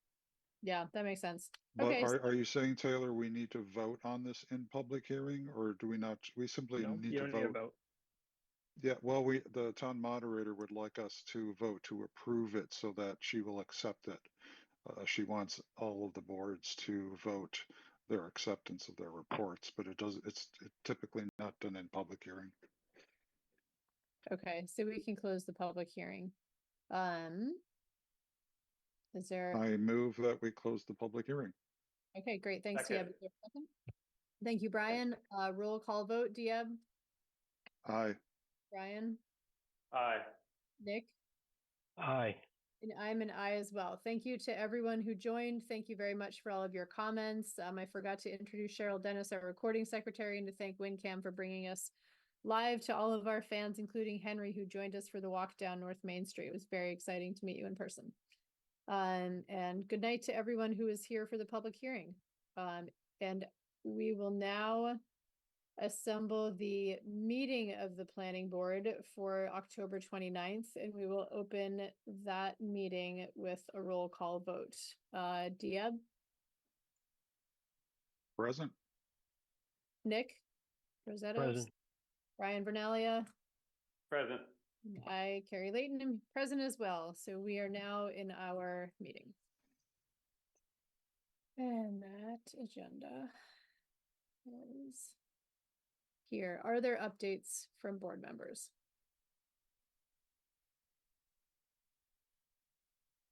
I have some updates, but Diab has hand raised. If he doesn't, I will go if you're willing. Do you want to, Eric? No, Okay. I'm done. hands up from before? Okay, go for it, Brian. Okay, I wanted to update the board. You tasked me with trying to get ARPA money to fund the EFA for the MBT3A so that we could see if we could round up or what we could do. It was unclear what we'd be able to do. Requested ARPA from the select board. The ARPA request was politely declined, and it was suggested that instead I should go for a reserve fund transfer from the finance committee. So reserve fund transfer was requested of the finance committee.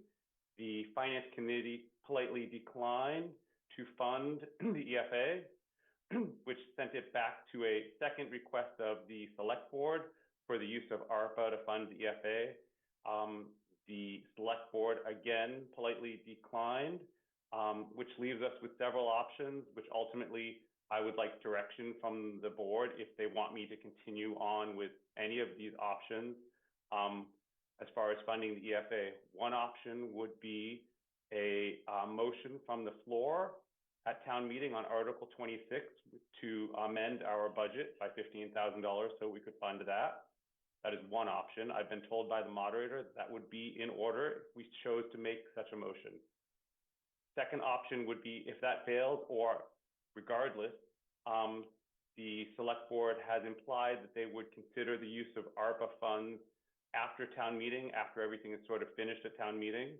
They might, third time's a charm, they might consider ARPA then, or they might not.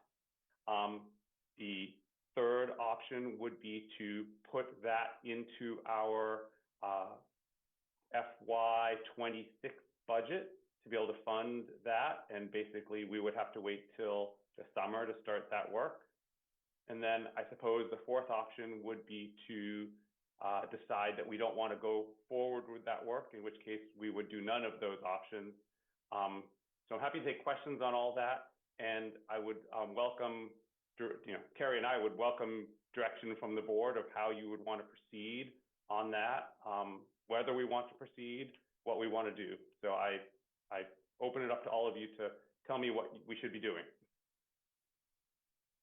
I just want to state there is another option, which is that we fund it out of our personnel services, which we get a constant slice of dough. I think we're at 45,000 is in our budget. So we could take it directly out of that without requesting special funds. But that's not an option I would recommend, but that's a possibility. Taylor, could you remind us how much we're asking for? Or Brian, sorry, whoever has the numbers in hand. $15,000. And I was under the belief, although I'll let Taylor answer, that we could not take it out of our personal services to do that, at least without an act of either the FinCom or town meeting. I believe that's the case, but I could be mistaken. Oh, so I meant not personal. I apologize. Professional. Our professional services. So that's what we set aside for consultants. So and we do not have available funds to do that. We would have to wait until next year to do that. Yeah.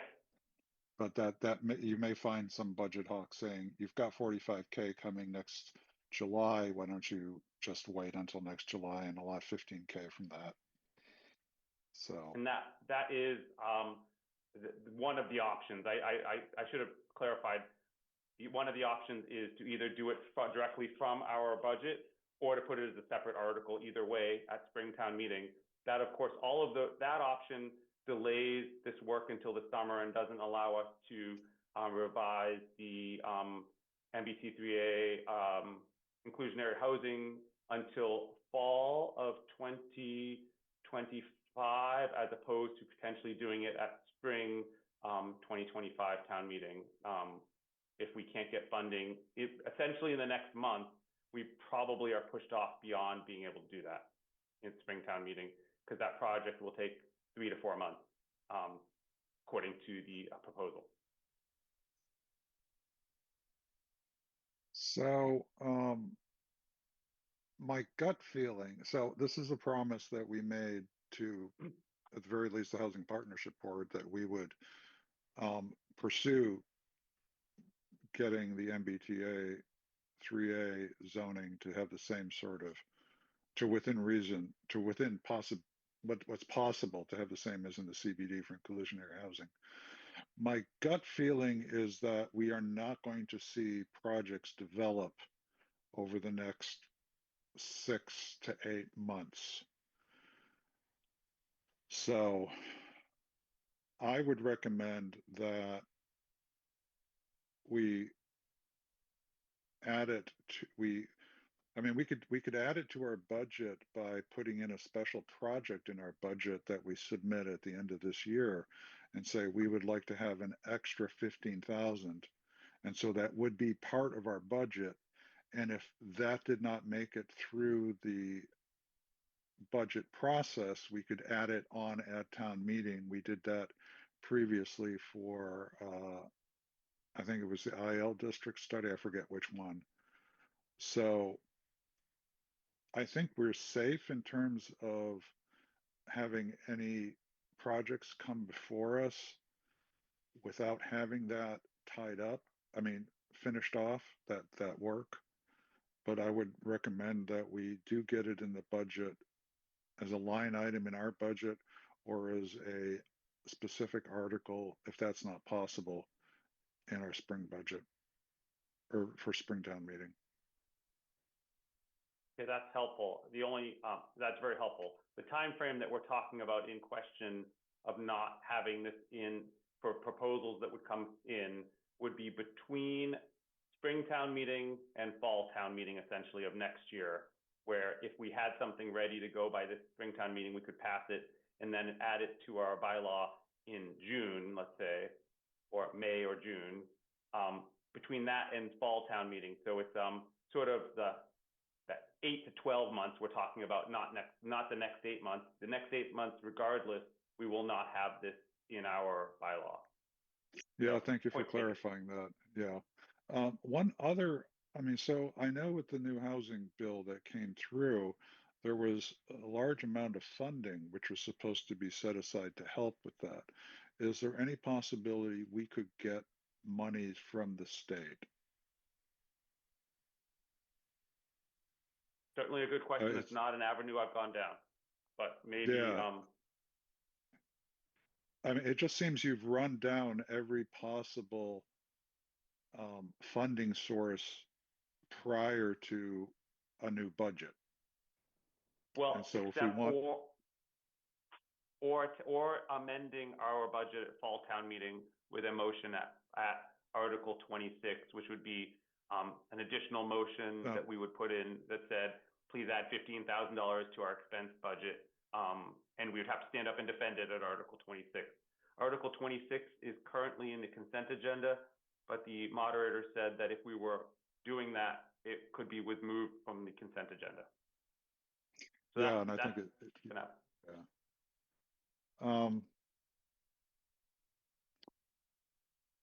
So now we get involved in town meeting politics, I guess. And so the question is, if we bring it up this fall and it fails to pass, and we bring it up again in the spring, will that, you know? So I don't recall in memory that article has been used in the past. And do we have any idea? There are town meeting kind of likes its rhythms. There are two motions in that article. One is to supplement the Finance Committee Reserve Fund budget, ironically, for any expenditures that they've already made. The other, I'm pulling it up, is to augment a different department budget, and I don't remember which one it is. But every year there is an article that does that every year. We simply aren't already on the docket for that. It would be a motion, and the moderator said she'd love to have a 10-day, if we got it for her 10 days before, which would be probably the third week of November, then it would wouldn't have to waive the 10-day notice rule. I mean, we can go down this avenue. I'm trying to get sort of the opinion of whether people want to go down this road or whether we're just going to, the Information Technology Department is looking for $17,000, and the reserve fund is looking for $12,000. So those are the two motions that are in there right now.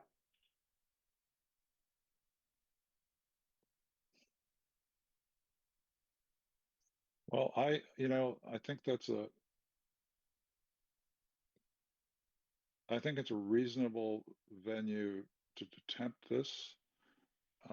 It's not a lot of money. We did make a promise, and this will get it done. I think so. The only thing I'm unsure of is if it doesn't pass, what that does to our possibility of getting the money in the spring. But I say go for it. That's my opinion.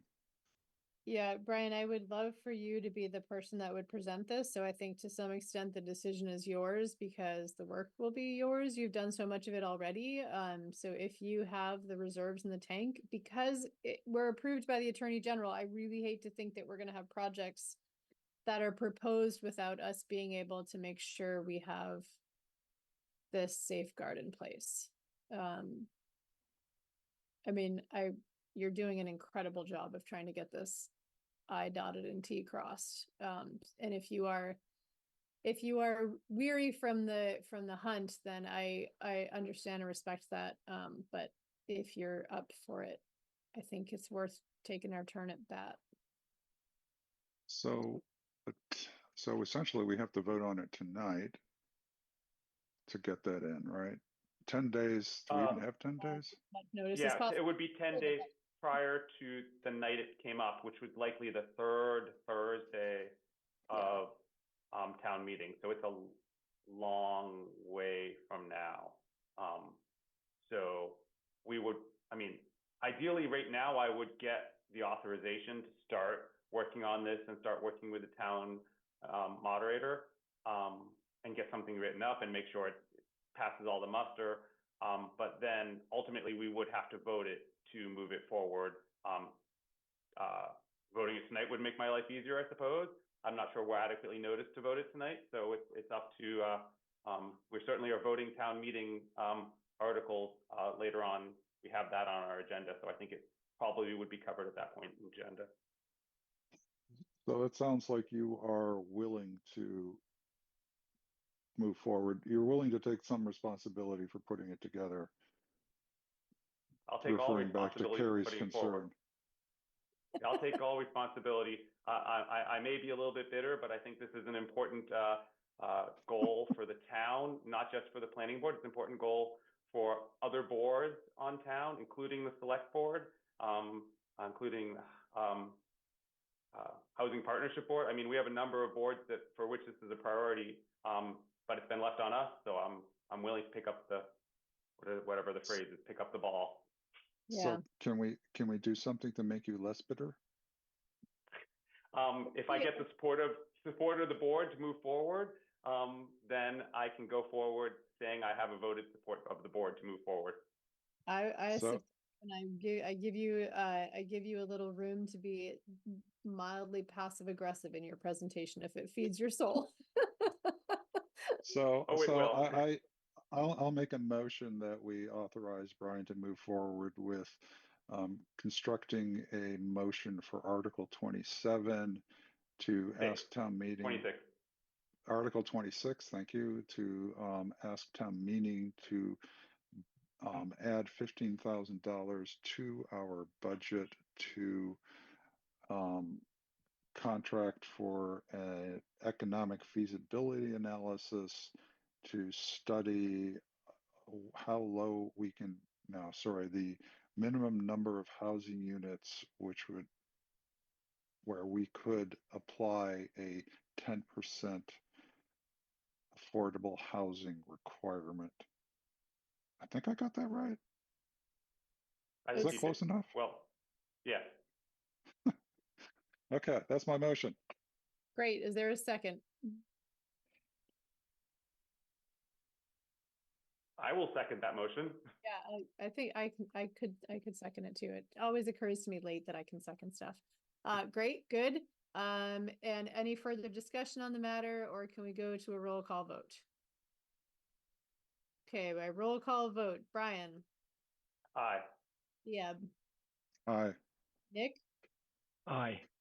I am an I as well, so go forth and hunt thy 15,000. Thank you I for, will of do it. Thank you very much for the support. course, any other updates from the board? Any updates?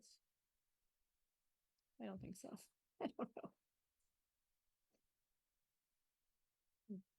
My update is much happened, but I think we've discussed it all. Okay, with no other updates, we should wrap up our thoughts on the ledges and take a vote on our position with that. Thoughts on the ledges presentation.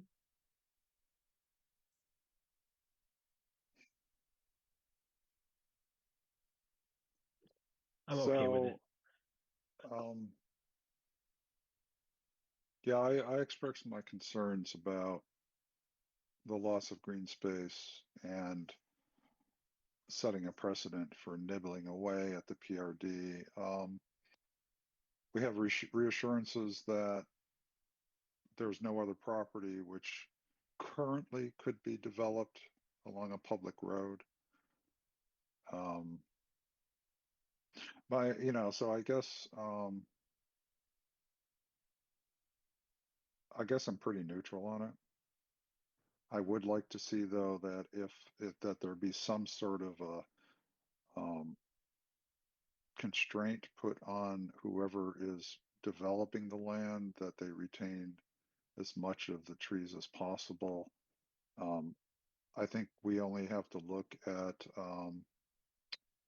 oh shoot, what's the name of there's this place on the east side of town which was just got totally clear cut to put in multiple houses. Ledgewood or something? Ledgewood? It starts with an L and it was Loretta. No, it was just horrible. I mean, it was just they just and so I don't have any trust that a developer won't go in and just clear cut it, because it just makes it a lot easier to develop. So my only concern would be to protect that area.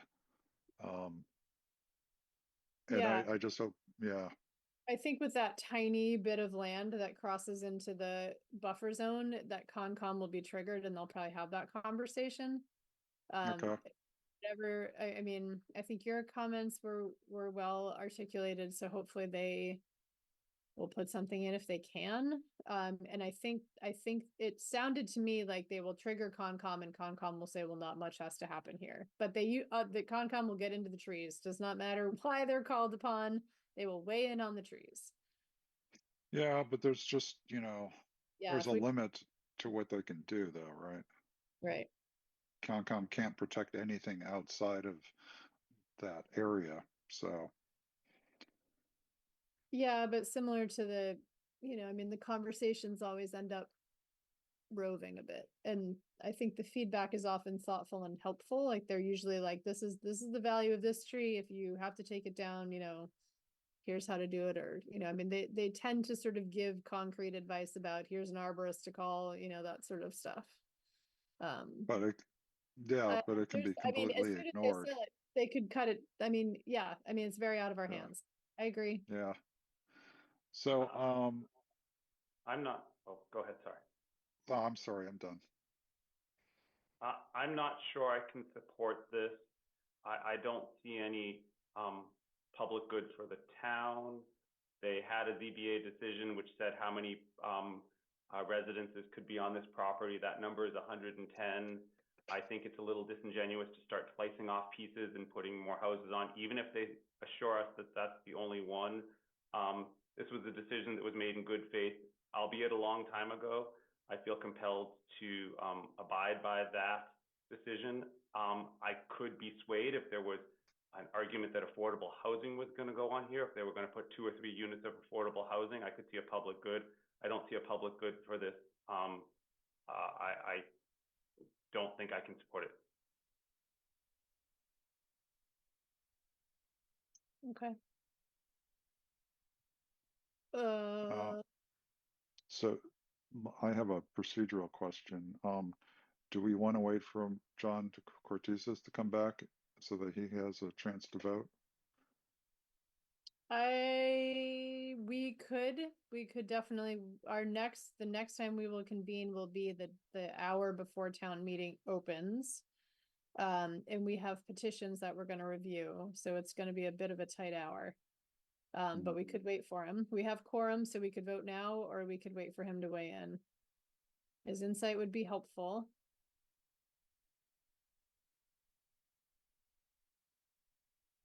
Yeah, I think, Brian, you make I think you've made some very compelling arguments.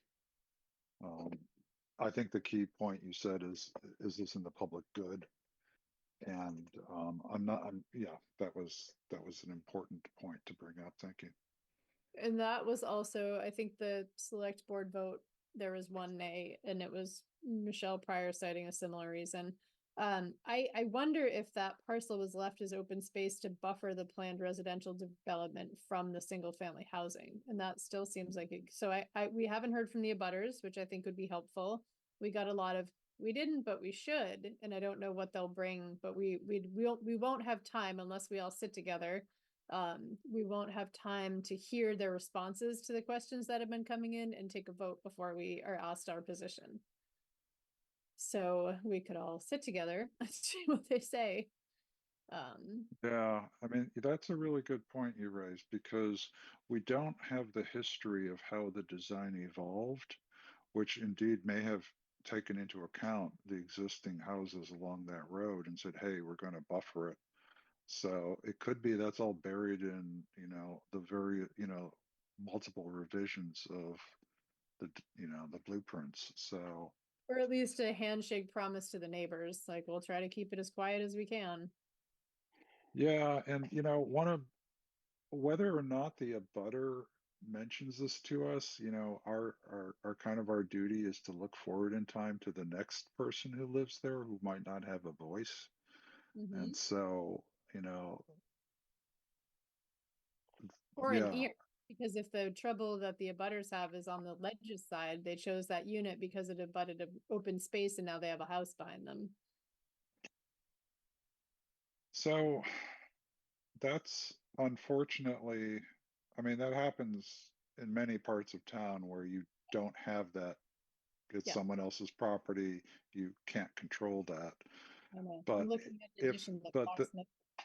yeah, but it was very clear in the ZBA's decision that this land was to remain open space and green. And so that really does seem to be, in my mind, a very compelling argument to say no, because this is actually, that was the intended agreed upon use. You froze. Yeah. Okay.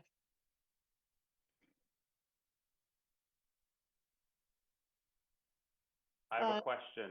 Do you want a straw vote now so you can prepare whatever you want to say at town meeting, and then we can take an actual vote at the night of town meeting? I mean, John's not here, and I'm not sure how much time we're going to have to debate it that night either is the problem. Nick, do you have comments on the ledges that you want to add to the discussion? Not really. I mean, I think that everyone has made good points. I think the end point that I get to is to probably support it. But I am also respectful of the opinions that have been expressed on the other side. Okay, thank you. So since we are a fairly conflicted board, we should probably wait for John. I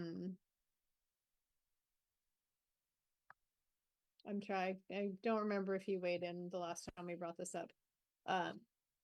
And so we can postpone this vote until before the opening of town meeting.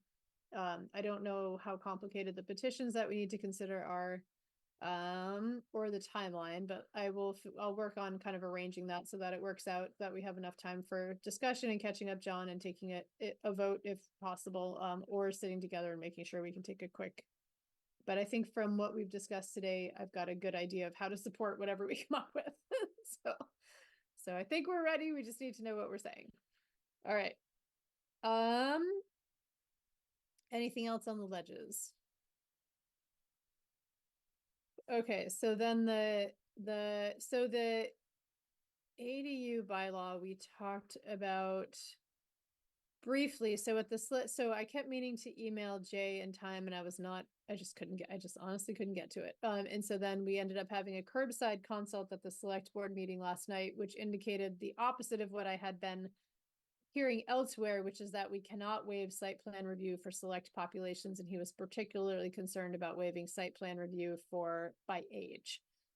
So my hope was that we would be able to restore the spirit of the law by exempting the most vulnerable populations and the populations we had originally protected by waiving site plan review for those folks. And we're not able to do it, and we're not able to revamp site plan review in time. And so we're gonna bring the bylaw amendment as written to town meeting. And I don't want to open a further debate. I just wanted to update you on that sort of side conversation that we had, and the update that we can't do what I was hoping would be possible. And I do want to reiterate the seriousness of the task of rethinking whether there's a way to streamline and improve site plan review, because we're getting that feedback all over the place. It's complicated. They're volunteer-run boards, but maybe figuring out a way to waive things that are not necessary earlier in the process could save folks some time and money. So we will take that up after we're through town meeting, but I don't think we have time to do anything except for bring this to town meeting as written, and understand that this will be vigorously discussed, and I imagine that amendments to the amendment will be proposed at town meeting. Mm-hmm. Yeah, I think that makes sense. So I think in terms of the comment that was made earlier about what the assessor would say, I think in the original round we did this, we did actually reach out to the assessor and ask how they would do it. Okay. And the response was, we would just assess it as up to properties, because that's what they were. But we could review that. I believe we have a new assessor. I might be wrong, but I can't, nope, we don't. Well, then we can ask the assessor to provide that information again. So, and it's also more than likely I've forgotten part of it. The other thing I think that would be very useful to the board is you will undoubtedly have people standing up with the motion for indefinite postponement. Yep. And the question that will be asked of the board is, what are the ramifications? And the key thing that the board should know is there's this strange sort of pause when you publish new zoning in the warrant. And I don't know if it has to be voted on by the board at the first public hearing on this or something. You essentially say the new zoning is kind of in place until town meeting. And that's, I think, to prevent people from rushing in and trying to do stuff before the new zoning comes in. I think that's sort of like this buffer. So I think it would be really useful to know exactly, when the state's law comes into actual effect, and when if the board, let's say it was indefinitely postponed and the board is bringing forward a new article for Springtown meeting, what is the earliest the board could bring it up and have it recorded so that it sort of has that buffer? And so that time slice between when the state law comes in effect and when that first whatever event it is, that's the slice of time in which someone could come in and operate only under the state law. So it would be good to know what the rules are, not just the board should know, but also that I am almost positive someone will bring up a motion for indefinite postponement. So yeah, the sure. board, yeah, we should be prepared for that.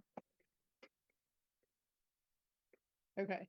Great. Just an observation that this is a majority vote, at least according to the motion booklet as put out.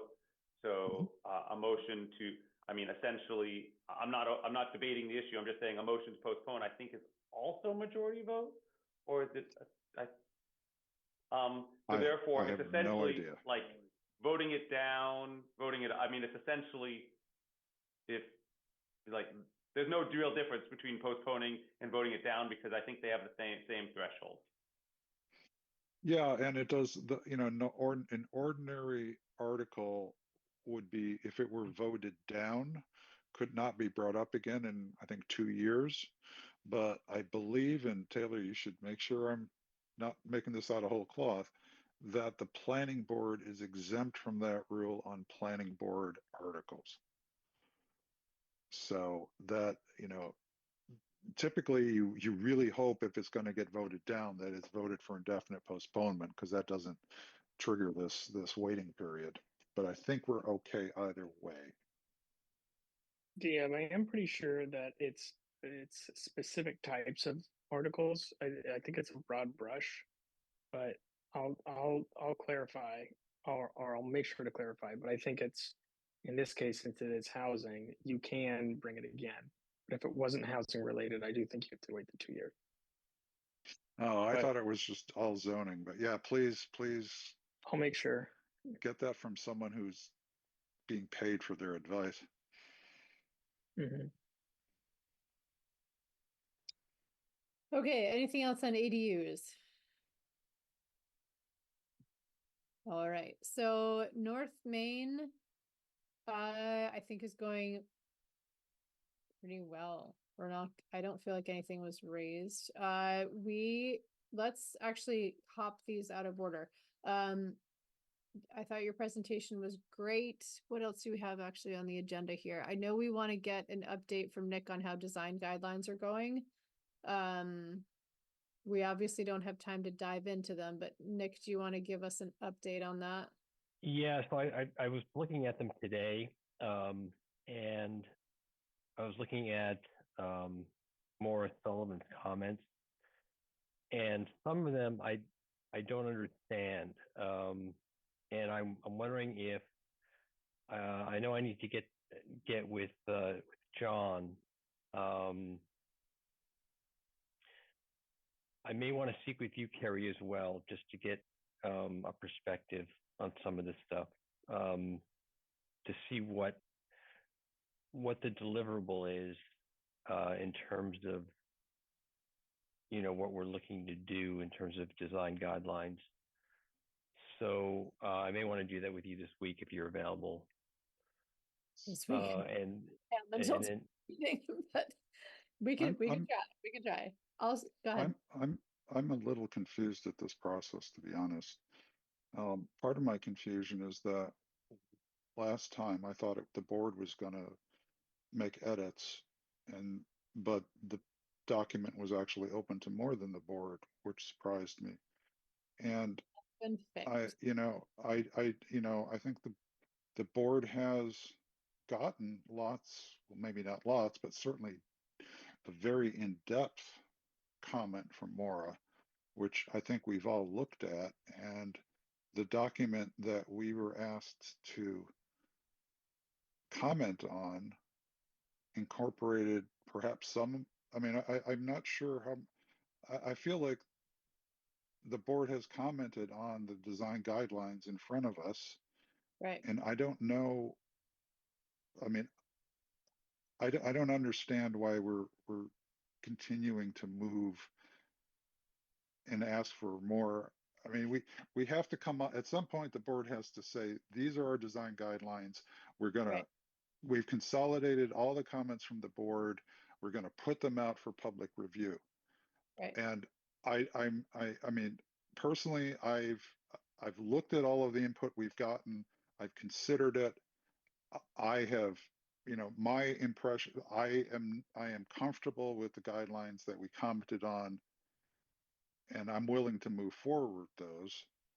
So I don't understand why this process is now moving in a different direction. Well, the task before Nick and John was just to take the points that were kind of most divergent on the two documents, the outstanding comments from Maura, outstanding comments from the board, and merge them into essentially either a draft and then a few points that we wanted to make sure we'd resolved to the satisfaction of the board. So we should. I think it might be worth giving that another shot, just to close that loop. I know it's been a long time, and we've sort of, John was away last week, and we didn't get moving. But I think it might be worth just taking another look with Which two documents are we talking about? the architectural.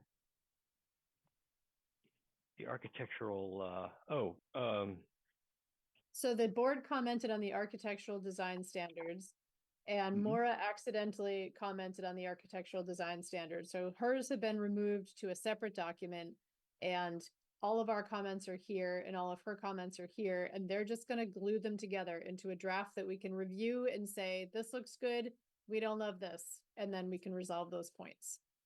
So there are a lot of Maura's stuff. I agree with you, Diab, is already, I think, has been incorporated. So this should be, we're in like the last 10 to 15. I didn't see a whole lot of difference. I mean, I saw some legal language that she had put in, but I didn't understand how it added to. So as far as I don't have enough of an understanding of the legal perspective to. That's not our job. Michael Wang is still our consultant through the end of the year, so he is prepared to compose this section for us. Okay. And he will illustrate. He's gonna do what we decide, but we just have to give him. This is where we want to land on fenestrations. So we just get the last bit wrapped up so that the board's in agreement and we can hand it off to Michael. Yeah, I mean, I don't imagine a whole lot. I mean, I guess to be contemplating that it could be ready to go is encouraging. But why don't we just give it one? I just want to take another quick look at it. I don't think I've put in as much time as I probably could or should have, in leading up to this point. So, I'm just a little worried about the process again, because this was a closed comment period, and we have comments from a member of the public who, without anyone else having a chance to add their comments, we are taking this person's comments and moving them to the top of the stack. So I think it's not fair. I mean, I know I'm not saying Maura's doing anything wrong, but I think from the perspective of people looking at transparency, we can't take private comments by someone and incorporate them without opening up the document for everyone else to comment as well. I guess what I'd like to say is that I've needed to consult. I don't have the expertise on my own to come up with these things, but I've needed to consult on the matter.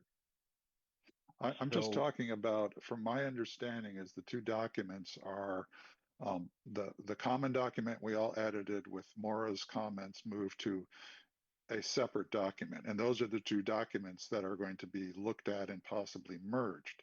And what I'm saying is that the separate comments from Maura are, well, they're off. I mean, they've been taken out. They're not a public document. And they were submitted as public commentary on the design guidelines when they were incorporated in the bylaw months ago. We're just really far behind on this. Her new comments. Her new comments, which were put into the document over the last couple of weeks.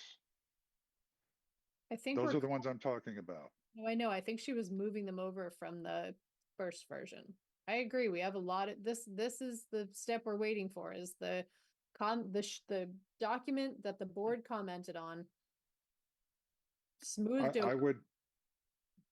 Yeah, I see. In my mind, I think it's not fair to have one person have special access to getting her comments in because they were put into this private comment period.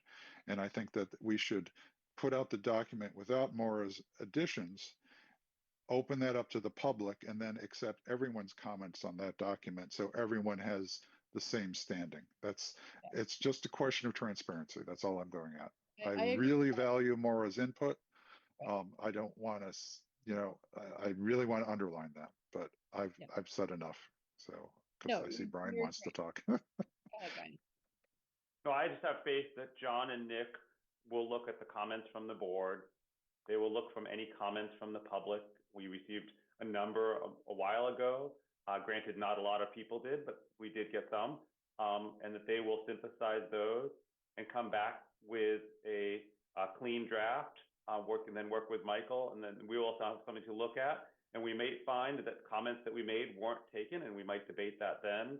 We might find that there's things in there, however they get to that clean draft for us to look at and then comment on. I'm not going to prejudge how they get there. So I have faith in John and Nick to proceed with that. The draft that we have is as Deb had mentioned, is probably almost there, but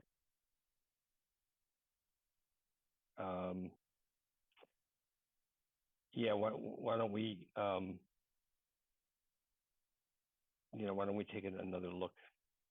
Yeah, Brian, I completely agree with you. I'm just, I trust Nick and John to do right by us. Design guidelines are such a sensitive topic in this community. I want to make sure that everyone understands that we've gone through a very transparent process, and I don't want there to be any possibility that someone could say, aha, you took this person. I've got too many battle scars from design standards, so I just don't want to get any new ones. Totally, 100%. Okay, so we don't have them ready tonight. We need them ready as soon as possible because we do need to let them be opened up for public hearing. These are the design guidelines that are going to lead to the 3A guidelines. And if we still have Michael retained for that, that would be great. But that set of guidelines needs to go through design review because we asked for their special consult on that, and they don't meet very frequently. It's a large time burden. We're barreling towards the holidays. So as soon as possible. And then it's town meeting, but we have meetings reserved before all of the town meetings. So I doubt we will have time to touch on them before the opening of town meeting because that's kind of our, busiest night. But perhaps the week after, the Thursday after the opening, so the 14th, we have an hour reserved as a meeting. So possibly if that is your hard deadline, we can at least say these are ready for public viewing. Or these are not ready, and then we can release them hopefully after that.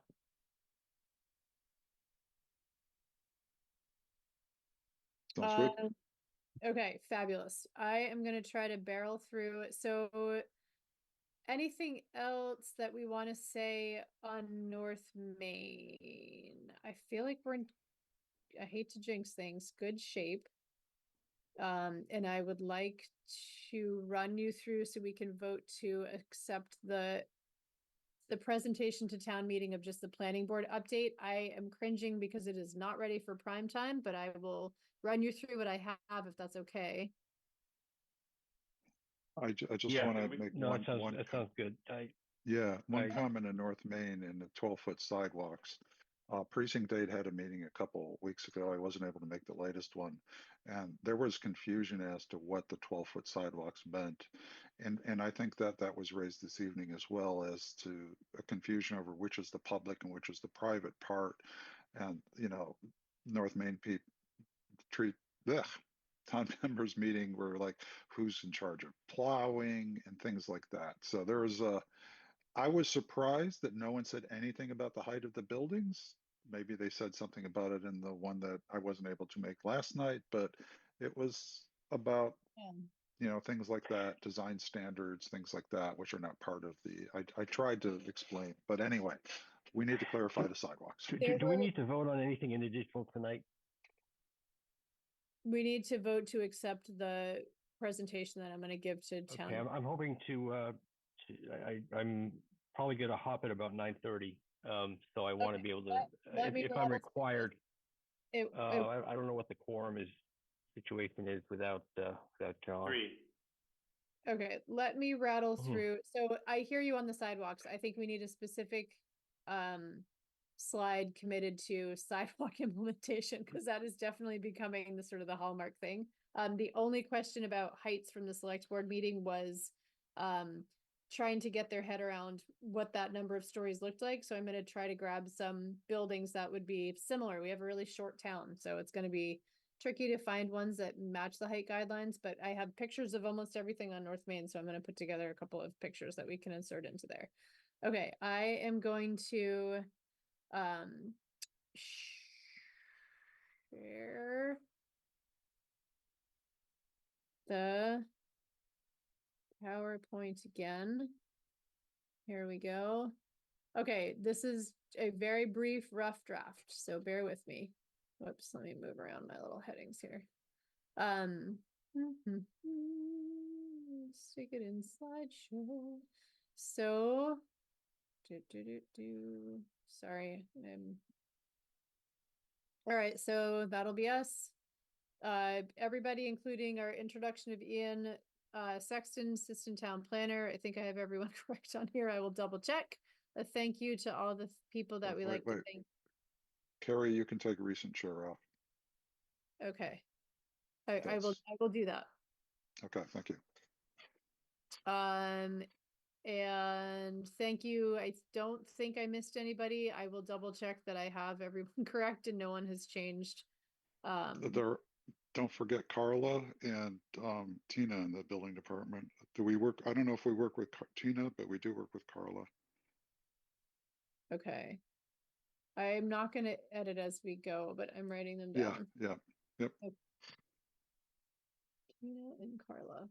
Okay, building. Great. I'm going to give a brief update that the Attorney General has approved it. The bylaws in place and it's actionable. It's not potentially totally in compliance, but we're mostly just on edits, I think, and you know, relabel your map, that kind of stuff.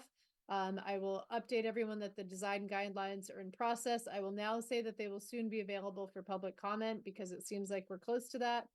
And then I will let everyone know that we're going to be seeking funding for the economic feasibility study to allow us to match the inclusionary housing criteria we have in the CBD and the MSMD. And hopefully that tees up Article 26. This slide will be back. This is a no news is news slide for sure.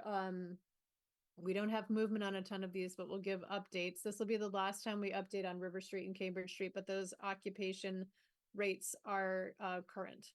And then we don't really have much to say about most of these, but I think people will be wondering. So we will update them. What does bank owned mean? 10 Converse Place is now bank owned. It is owned by the bank. So the bank is holding the property as approved. So it will have to change owners. And so I think the approval, I'm going to confirm all this before I say it out loud and too much public, although we are recorded for posterity and we've got a good number of viewers. I think the approvals will expire when it changes to whoever owns it. So I doubt the bank is going to develop it. So it's very much in limbo, but it's not. So the original developers have sold the land to someone, to a bank or something. Okay. Interesting. Yeah, a good way to. Or the bank may have foreclosed on it. Wasn't going to say it, but the bank now owns it. Okay. Okay. I will also update these numbers because I can't remember. Taylor, I'm going to update these with you sometime this week. I can't remember if that changed because I can't remember if this accounted for River Street and Cambridge, the 240Bs. This one does account for those because it's for. Do we have any idea when the state is going to get their act together and give us those numbers? The housing production plan, it's almost done. No, not the housing production plan. The state was supposed to give us the 4.9% based on River Street and Cambridge Street, and for some reason they never did. I will check on that. Yeah, I mean, that's just been, they gave it to us and they took it away, and it's been in limbo since Brian Zacchelli was, at least a year before he left, I think, so.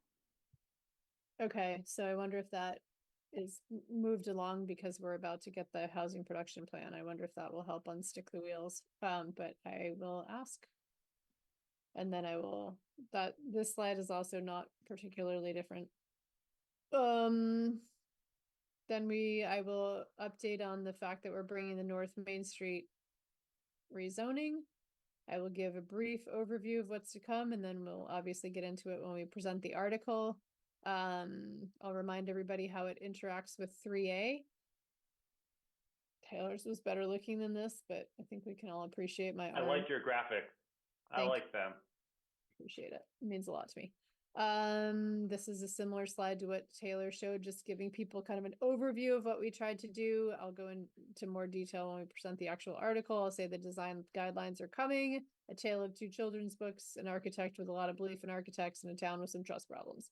Okay, that is awesome. I love that. Thank you. Appreciate it. I'm sure there will be a mixed vote on whether or not that slide is awesome, but I appreciate it. And it could change. Again, this is in process. A very brief overview of ADUs. Again, we'll have more time during the article, but people want to know what we're up to. So I will update them on the fact that that's why we're bringing the bylaw. And then as far as things that we are promising are coming, we need to get going on MPIC, the Master Plan Implementation Committee I have on my calendar for organizing for January. So this is a good time to take our most active town members and invite them to join MPIC, and hopefully we will get a landslide of emails to deal with. The housing production plan is almost done. I probably won't say much because I bet Beth will say things about that. Nobody has much to say because it's not quite done, but it is almost done. So that'll be Springtown meeting, Holton, Swanton Cross, and Light Industrial. I doubt we will have that ready. Maybe fall town meeting, probably spring 26. John has offered to take lead on that, and I think he would be awesome for it. So we will see how that goes. On the economic development strategic plan, we just won't have much to say about it for this town meeting because it's mostly in the data collection phase. And I, again, am not sure if Beth is covering that. So we're going to sync up our topics so that we don't step on each other's content. And then I again reiterate for the third time this evening that we need to take up the task of looking at site plan review. I think we have a nice board composition for taking this on right now, and we should do it. What am I missing, friends? Great. I support it. Opportunities for engagement, join the Master Plan Implementation Committee, and then how to keep in touch. All right. Yeah, I think I- that's you'll get 10 minutes out of that one. Yeah, I know. I talk fast. Don't worry. Yeah. All right, I gotta hop, guys, but I vote hold on. Does I anybody vote in wanna move support of to- it. I think Okay. it's So I'll make a motion that we what the heck, we authorize our chair to move forward with the report to town meeting as presented to us. seconded. It's substantially in the form. Substantially in the form. Yeah, okay. Appreciate it. Second. Okay, I think we got a second. Roll call vote. Nick, Aye. thank you and good night. Diab, Aye. Brian, Aye. I am an I as well, with all the faith in myself. Okay, so we thank you for that. What did we not get to? We're dwindling. The next time we convene is at the beginning of town meeting in a classroom with 4 petitions to tackle, probably. Something I just thought of, and then it went away because it's 9:30 at night, and it's gonna come to me as soon as we hang up. So Excellent. I'll keep on thinking desperately fast. Okay. Taylor, anything I I'm- missed? Diab, anything? Okay, No, thank I was hung I was until- gonna move. I Okay, was this gonna is- move adjournment. Okay, this is good. I will take that motion. Is there a second? I will second that happily. Great. By very brief, dwindling roll call vote. Brian. Aye. Diab. Aye. I am an I as well. Thank you to everyone who hung in until the end. Thank you, Cheryl. Thank you, WinCam. Good night. Thank you all. Good night. Thank you all. Night.